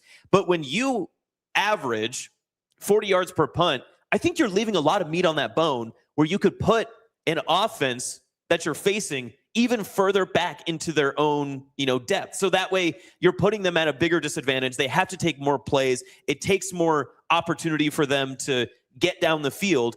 And again, I understand 74 yards is a long way to go, but 84 yards is a long way to play. And your play calling changes when you are backed up inside of your own 10. These are all things that you can be more aggressive on in your special teams. Now, if you trust your coverage. Exactly. And I think that they really did trust their coverage, and maybe it was a lack of trust in the punter. Maybe this was the scheme of it all. From looking at it punt by punt, I think that this was more of a scheme that they decided to go with and say, we are not going to allow big returns on punts. Our coverage will be sound, but we're also not going to take chances of sending balls into the end zone for touchbacks. We would rather have them play in front of us and not give up any return yardage and force fair catches and maybe mistakes that way, rather than try to flip the field completely and pin people down inside of their own 5. Basically the punting equivalent of the kickoff, where you kick it really high in the air, you either force them to fair catch at the 30 or whatever to ensure you're not getting a return, right? Like that's sort of what we're talking about here. So there were a couple of punts specifically that are very interesting, that obviously all these are a little bit different. I didn't go through the film and track it that way, so I can't tell you if there was a shank off of his foot or any of that sort of stuff.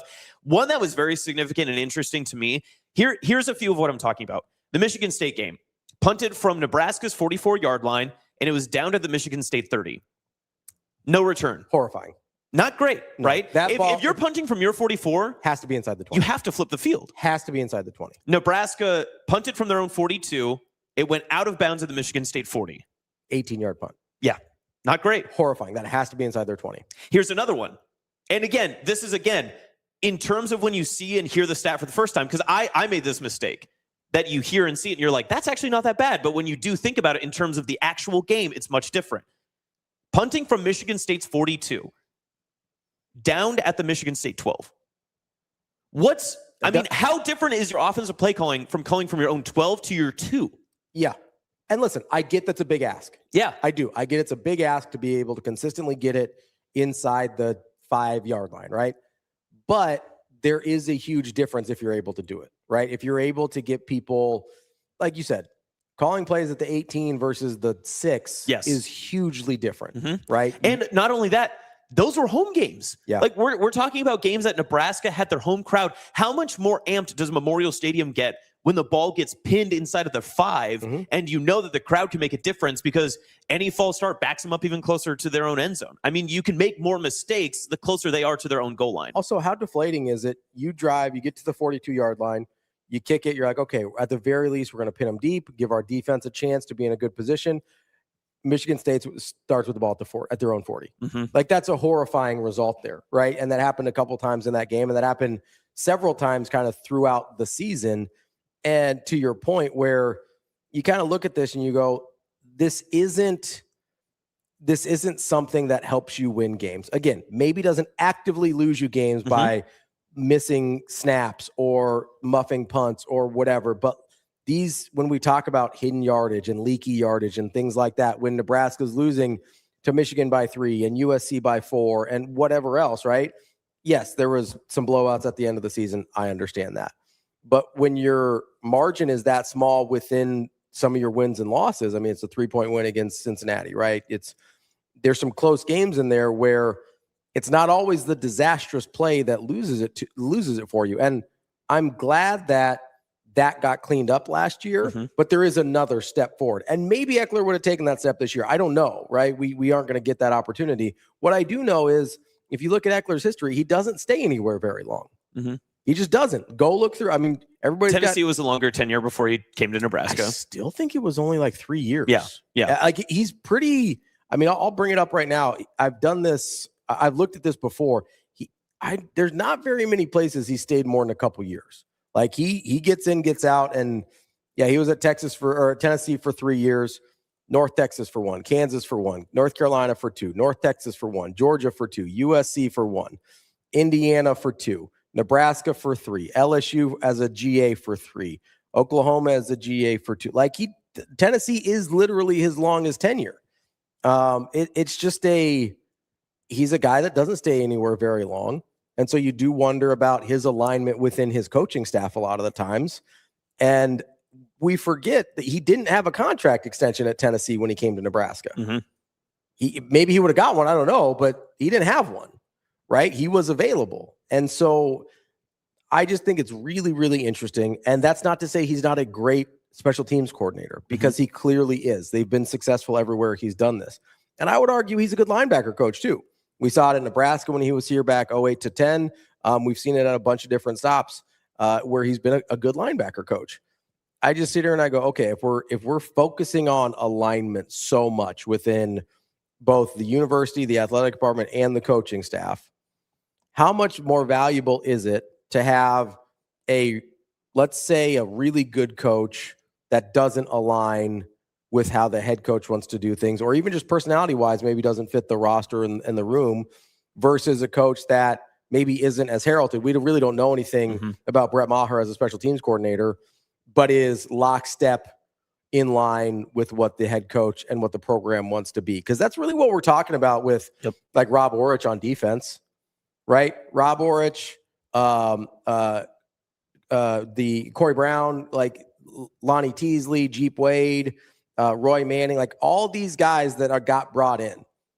But especially with Rob Orich and the defense, and that kind of filters down to the players on defense as well, is we're all just saying like, hey, can we get all on the same page? Can we get all on the same page defensively that this is what we want to do? Everybody knows what their job is, because that to me was the big question mark last year. I was famously very high on the defensive line last year. I liked a lot of their pieces.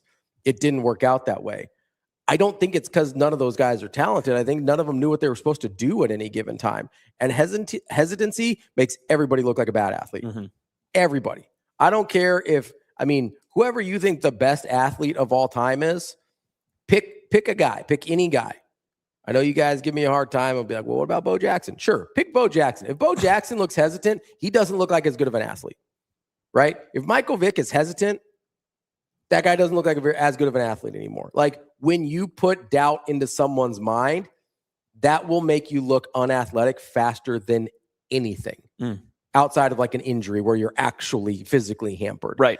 And I think Nebraska was hammered with doubt in their minds about what they were supposed to do on the defensive line, especially. And that filtered its way down. That's why we're sitting there and be like, linebacker didn't fill, secondary safety didn't get into the run fit. Like, yes, that's part of it. Their jobs were also made harder because the defensive line wasn't confident in what they were supposed to be doing on a pretty consistent basis. Okay, so going back to the Ekeler part of this, right?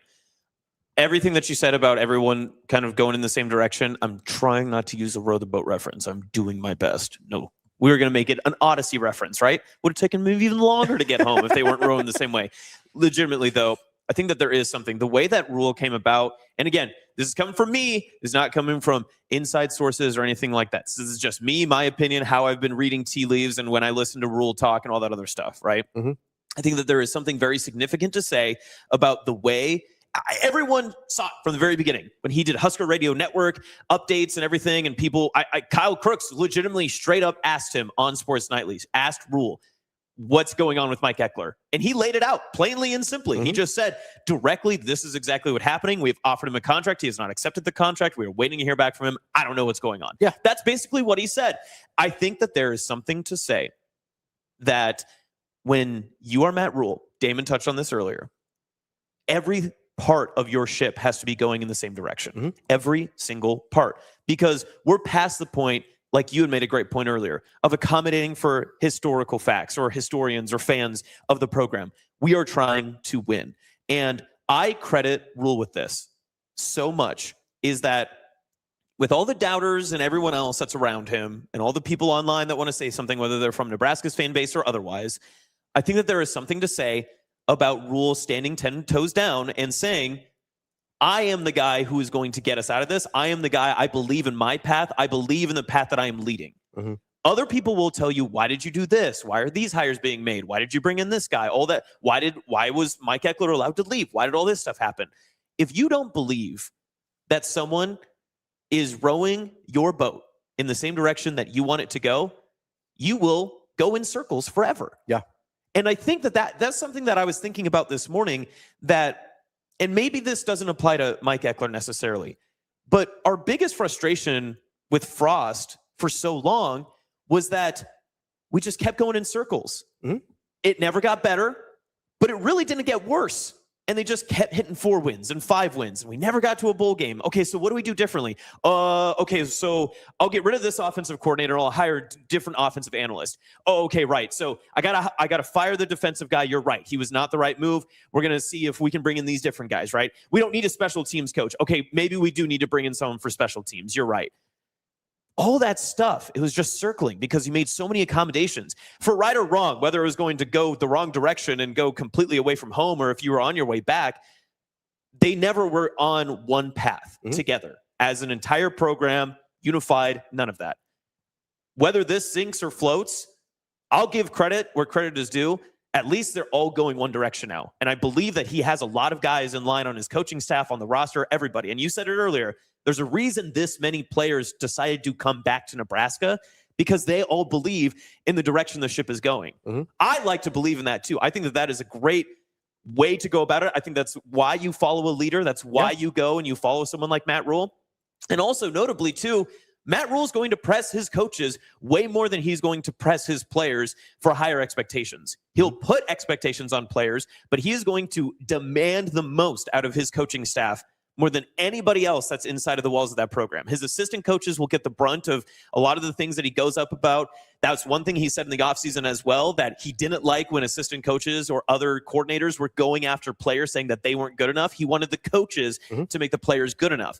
And I think that that's all something that you can relate back to this exact situation. Again, I want to be clear. I do not have any inside source of conversations that happen in there. This is just what I think is happening. After going through those punting stats and looking at some of the more inner details and what we're talking about here, I really do think that there may have been just a abrupt conversation between two people who said, what you did a year ago was great. We improved dramatically, but I want the next step. And how do we get there? And another person in that conversation may have said, I think what we're doing is good enough. And it may not have been good enough. Or, hey, what we're doing, I think, is working. Right? Yes. Yeah. And they probably wouldn't use the terms good enough, Right. right? But it's like, hey, my system works. Yes. It's worked everywhere I've Look gone. how much we improved. And another person in that conversation said, look how much further it can go. Yes. And I also think, and I think David said this in the chat, but it was something I wanted to bring up as well.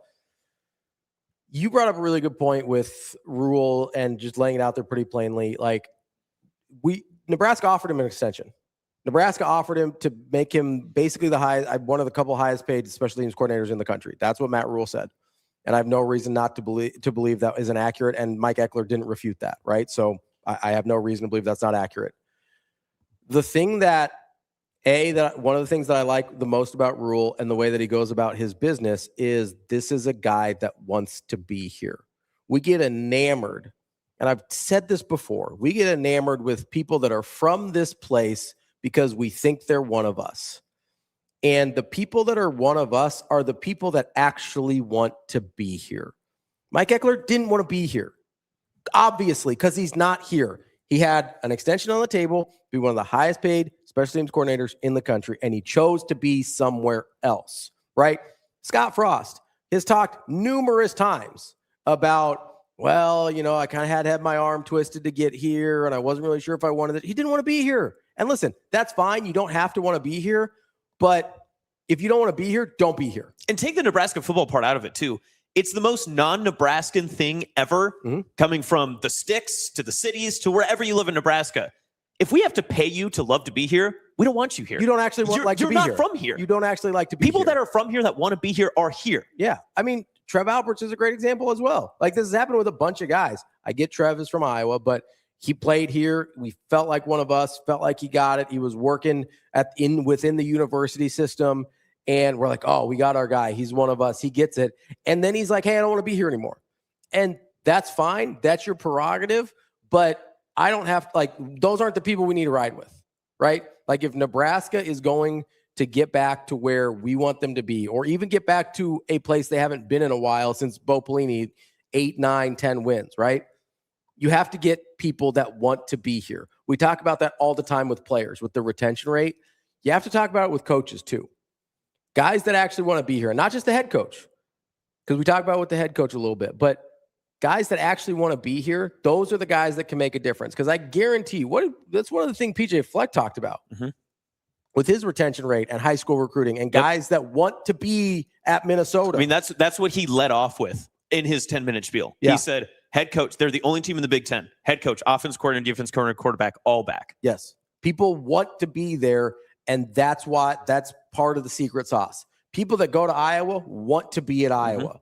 That's part of their secret sauce. Yeah, and that whole argument about all the recruitment stuff and yada yada about like, oh, how do you get kids to come from Florida to Iowa City? How do you get people to want to, recruit all the way down in the East Coast and then they come back to Lincoln? This is why. And you because it feels like home. That's why. And you also you kind of just have to find, and this is why I give Cignetti the credit for being an elite talent evaluator, because it's not just about guys that can play. It's about guys that are wired a certain way. That's the big thing for me that I've over the last handful of years. This is why I was really big on Caleb Wilson over Darren Peterson, right? I love the way Caleb Wilson is wired. I will bet on that guy being successful because he is wired to just MF you all the way to the grave and take your soul while he's doing it. That's how that guy's wired. I will take my chances with everything else. That doesn't seem like how DP's wired, right? That if you can't find, that was the whole, it's not like the entire state of Florida just can't handle being at Nebraska. You were recruiting the wrong guys. Yes. Right? Yep. It's not like the entire state of California is full of guys that can't handle cold weather. You were recruiting the wrong guys, right? Because you wanted the guy with the extra star next to his name instead of the guy that was wired in a way that he could actually be here. That's the thing that Iowa doesn't worry about. That's the thing that PJ Fleck in Minnesota hasn't worried about, that Nebraska for too long has worried about. And that's when not anymore. They got their guys coming here. Well, that's that's when when DB's talking about hey, you got to do things your way and just live with the results. This is what I'm talking about. Kirk Ferentz is going to do things his way and he'll live with the results, right? PJ Fleck is going to do things his way and he'll live with the results. That's the part where you just have to say, hey, I'm 10 toes down. I want to be here. I'm going to get guys that want to be here. I'm going to get coaches that want to be here, and I will live with whatever that looks like. I don't care if you're a 3-star or a 5-star or anywhere in between. If you don't want to be here, go. The door's right there. Yep. Whatever other paychecks you have are out there are right there. That's fine. We're going to be competitive on salaries, whether it's players or coaches. We're going to be competitive on everything else. But if you still don't want to be here, please leave. Yeah. Because that, to me, has been one of the things that we don't talk about that Nebraska has bitten Nebraska. Even a guy like Bo Pelini, who was really successful here. Did it ever really felt like Bo loved being here? Oh, man. That's a good question. I think he loved his players. He loved his players. I think he loved being inside. He did not love being in Nebraska, the state, with the people of Nebraska, but he loved being a football coach inside of the walls for Nebraska because that's where he was. I think he loved his players. Yeah. I don't think that's obvious. Yeah. I don't think he loved being here. I don't think I think you could have if you would have told Bo, you can take this and stay in Lincoln, or you could take this and you can move him anywhere. Where would you go? He goes, it doesn't matter where we play. Yeah. I'm taking this. We could just be no-name university and I would play with these guys. That's what he would do.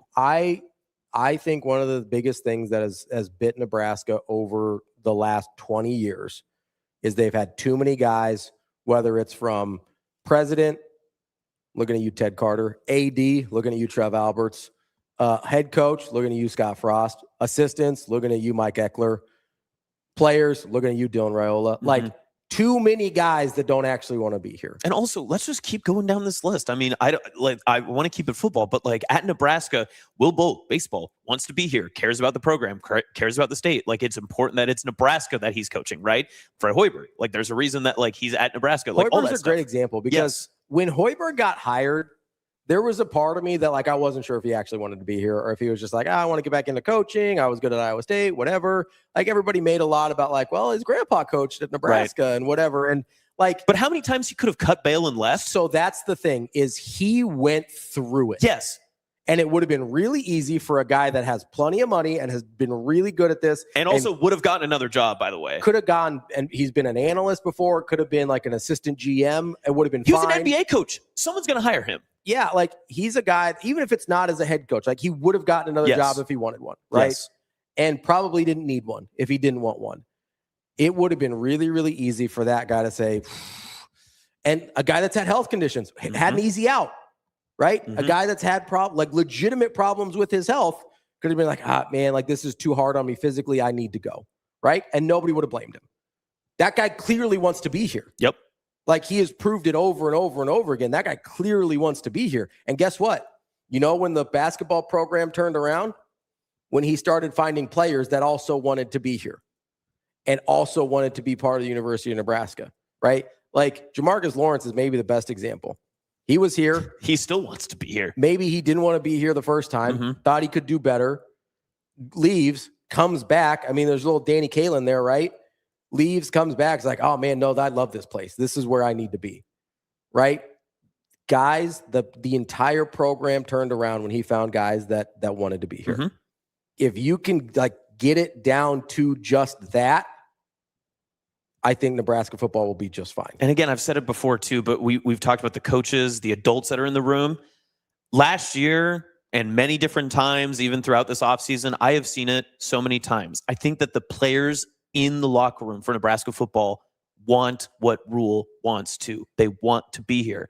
Ja'Cory Barney is not tucking tail and running home to Florida. How many times have we been worried about that? How many times have we been could have worried entered about the that? portal. Cam Lenhart has not left. Other guys that have left, have you noticed that other guys that have left either obviously went down? That's a different conversation for transfer portal. But there's notably one big name that a lot of people seem to continue to point to in Princewell that's like, hey, this guy left. Where did he go? He's moving on to another team after he was just at 18. He keeps moving on. Now he's being sued for it too. But completely different. I mean, like, what are we talking about? The guys that are here want to be here all the way down from the head coach at the top down to the walk-ons, or not walk-ons, but all the guys that are on the roster, right? The practice guys, the guys who are going to get 5 years to be at Nebraska are willing to stay for another 5 to be with Rhule. From the top end players that are going to be first team all Big Ten and, you know, trying to vibe for All-American status to the guys who are just hoping by their 5th year that they get to walk on the field with a rose in their hand and get a hug from Matt Rhule. All of those guys are trying to make sure that they are here at this moment and want to be here and want to do it, not just for them, not for glory in college football, but because it's Nebraska. They want to do it for Nebraska. That means something more. It gives you a reason to play, right? It gives you more than just this personal lift or just saying, oh, we're going to do it just because, you know, we're the best or whatever. Great college football programs have that, right? But this is why Ohio State and Michigan hate each other solely, no matter what mercenaries they bring in, whether it's Will Howard or 5-star recruits from God knows where. Those two schools hate each other so much, and it means something to beat each other. And they instill it day one from the minute they get in. Probably even before day -500 when they commit, they're already told no M's in your house, no O's, all that sort of stuff, right? Nebraska has that with their roster, but it's reverse. It's not built on hate. It's built on appreciation, and it's built on love and respect for the people that fill up the stadium every single time. And we always make this huge guild about, as a fan base, oh, well, the players don't appreciate and respect us for spending our money. The first damn thing that Rhule said when he came here was, I want people, the farmers who spend their money, to come in to feel appreciated with the fact that their football team is going out there and giving them something, whether it be wins, whether it be effort and attitude, whatever. They have that now. They have that in the roster. I really hope that it shows in wins and losses this year. Who knows what the season can bring? Literally anything can happen. We don't know. We'll find out by December when we're revisiting some of these conversations and such. But I feel like this should be the team that the state can finally rally around, because you've got, from top to bottom, everybody wants to do it for the people that get inside of the stadium and listen and watch from beyond. It's one of the reasons I asked Brian Edwards the question I did about, does Florida want it to look a certain way? Because Wisconsin wants it to look a certain way. And I think sometimes we think that means, well, you have to run a certain offense or a certain defense or whatever. I think Nebraskans want it to look a certain way, but I don't think it's a, hey, we got to run the triple option or anything like that. I think it's a, we want to be a physical football team, which, hey, if any football coach comes in here and doesn't want to win in the trenches, like, you can go. Like, that's that they're not going to be successful anywhere, right? So, like, I don't think that's a thing that you have to pander to. It's like, hey, we want a physical football team. All right, let's go win the trenches. No brainer. We're good there. You want incredible effort. You show me any football coach that doesn't want incredible effort, then again, they can see the door. Like, that's like, Nebraska fans don't want anything that is an unreasonable ask from their football team. And they want them to represent the state well. And that's where the wanting to be here thing comes. And I will tell you, I have spent way too long over the last 2 decades watching Nebraska get their ass kicked by teams, and sometimes literally get their ass kicked by teams that I genuinely believe were top to bottom less talented, because they had dudes that wanted to be there, gave incredible effort, and were 100% aligned with what their coaches wanted from them. Nebraska has been losing to the Iowas, Minnesotas, Northwesterns, Wisconsin's Illinois. Illinois is a great example. Bielema. There's a reason I really love Brett Bielema. He's great at this. Yep. Kirk Ferentz, hate Iowa, but he's great at this. PJ Fleck, however you feel about him, his personality, he's great at that. All of these guys, even legendary Bill Snyder or Kansas State, you can go that side. I mean, yeah, like they are the teams that have consistently beat Nebraska in the Big Ten that aren't clearly just better. You know, the Ohio States of the world and teams like that are the teams that are doing the things that I'm talking about here, where it's just like the guys want to be there. You're going to play your ass off and you're going to be a super physical football team. Like if Nebraska can find that, I don't really care what, like, yes, I love that the 2027 recruiting class is loaded, right? But God, I hope all those guys are wired like this. Because if they're not, I think they're showing us that they are. I agree. But if they're not, flush the star rankings down the toilet. I have no interest anymore, right?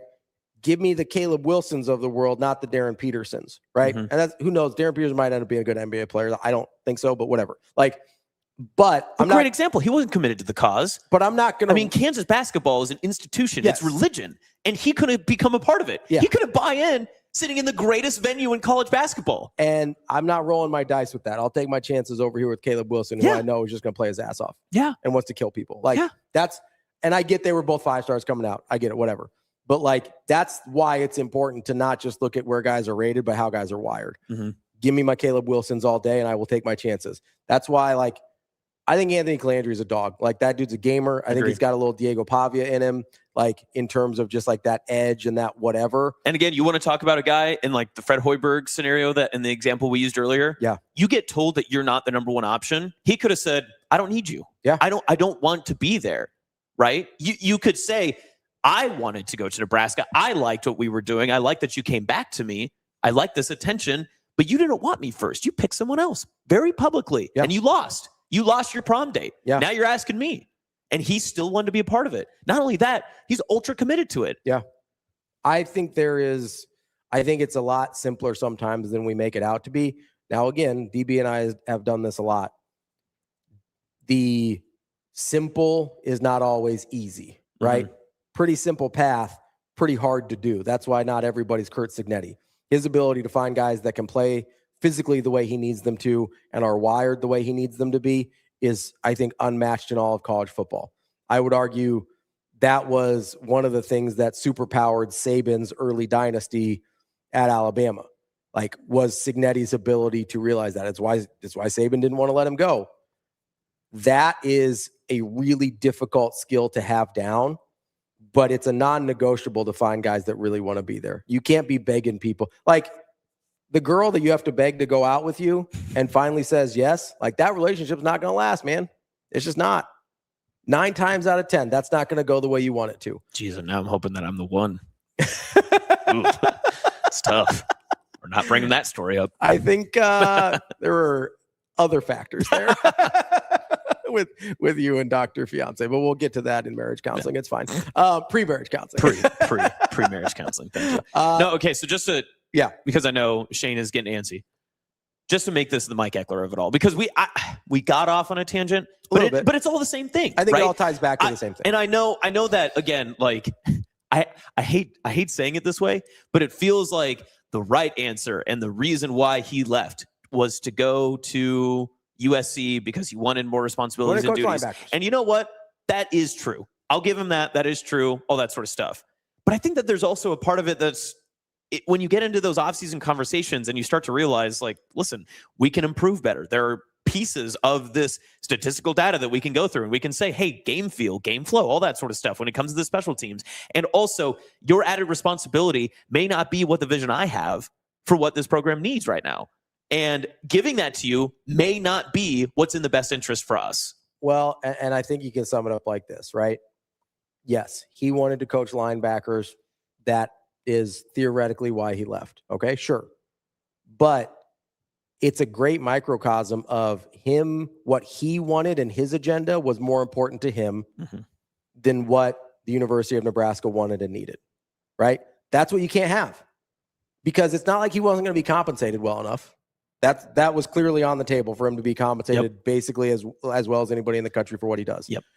And so to sit there and say, and that's exactly what I'm talking about with the players too, right? I think you can make an argument. There's been a lot of players over the course of this time at Nebraska that were more interested about what Nebraska could do for them. And listen, I understand you have personal goals. That's okay. But it's like what DB was talking about. When you can root for others, sometimes at your own expense, that's where the magic happens. When you can put your personal goals and agenda aside for the greater good, guess what? You know why NFL teams draft so many guys from winning programs? Because that's what you have to do at every level of football. You have to put your own stuff aside at some point. You don't think that, like, at some point early in his career, Tom Brady wasn't like, hey, I can throw more than this. I'm pretty good. We don't have to game manager this thing. Like, I don't think I'm almost positive this is correct. Tom Brady didn't throw 30 passes in a season until Randy Moss showed up. 30 touchdown passes? 30 touchdown passes in a season until Randy Moss showed up. And then he hit 50. Yeah, and then he just blows everything out of the water, right? But, like, that's a pretty long stretch of his career. I think that's 6 or 7 years into his career where he'd won 3 Super Bowls at that point, by the way, and wasn't given the reins to the offense yet, right? Like, you don't think there was someplace else that Tom Brady that'd be like, yeah, let loose, bud, go crazy. Yeah, 100%. And then later in his career, he takes pay cuts to stay with and eventually he moves on. I get that. But he restructured after restructure after restructure to stay with the team and continue to do what was, and that's the greatest quarterback of all time. Right? If he can do it, then Mike Ekeler could do it if he wanted to. If he wanted to, right? Dylan Royal could have done it if he wanted to. Anthony Calandria can do it if he wants to. That's the big difference. Is listen, I'm all for personal growth and goals and everything like that. But if you can't work towards the greater good, then you just don't have a place here. I'm with you. I'm with you. That's the show for today. That's Austin. I'm Ravi. I believe DB will be back tomorrow as long as the flights work out and everything. I believe. I don't know what that is. That was from Shrek. Oh. Yeah, the end. I thought we were going to do like, I believe that we will win. No, I'm not about that. It's one of my least favorite chants. All right, well. Yeah. That's tacky, corny. Everybody does it. So it's unique. Tough look from Austin Jacobsen today to end the show. I thought we just had a great discussion. Hey, Austin, I'm with you. That chant sucks. Thank you. What's your favorite chant? Mine's a Sydney chant, so I'm not going to do it. I thought it was do the barrel roll. I lost $1 because of you. It's do a barrel roll, but it's okay. Oh, whatever. I thought for Rico was do the do. Get that diesel. Mine's do a flip. Do a flip. That's the real one. That's the show for today. We'll be back tomorrow. That's Austin and Ravi. It's Hurrdat Sports Live. See you. Have a good day. Love you.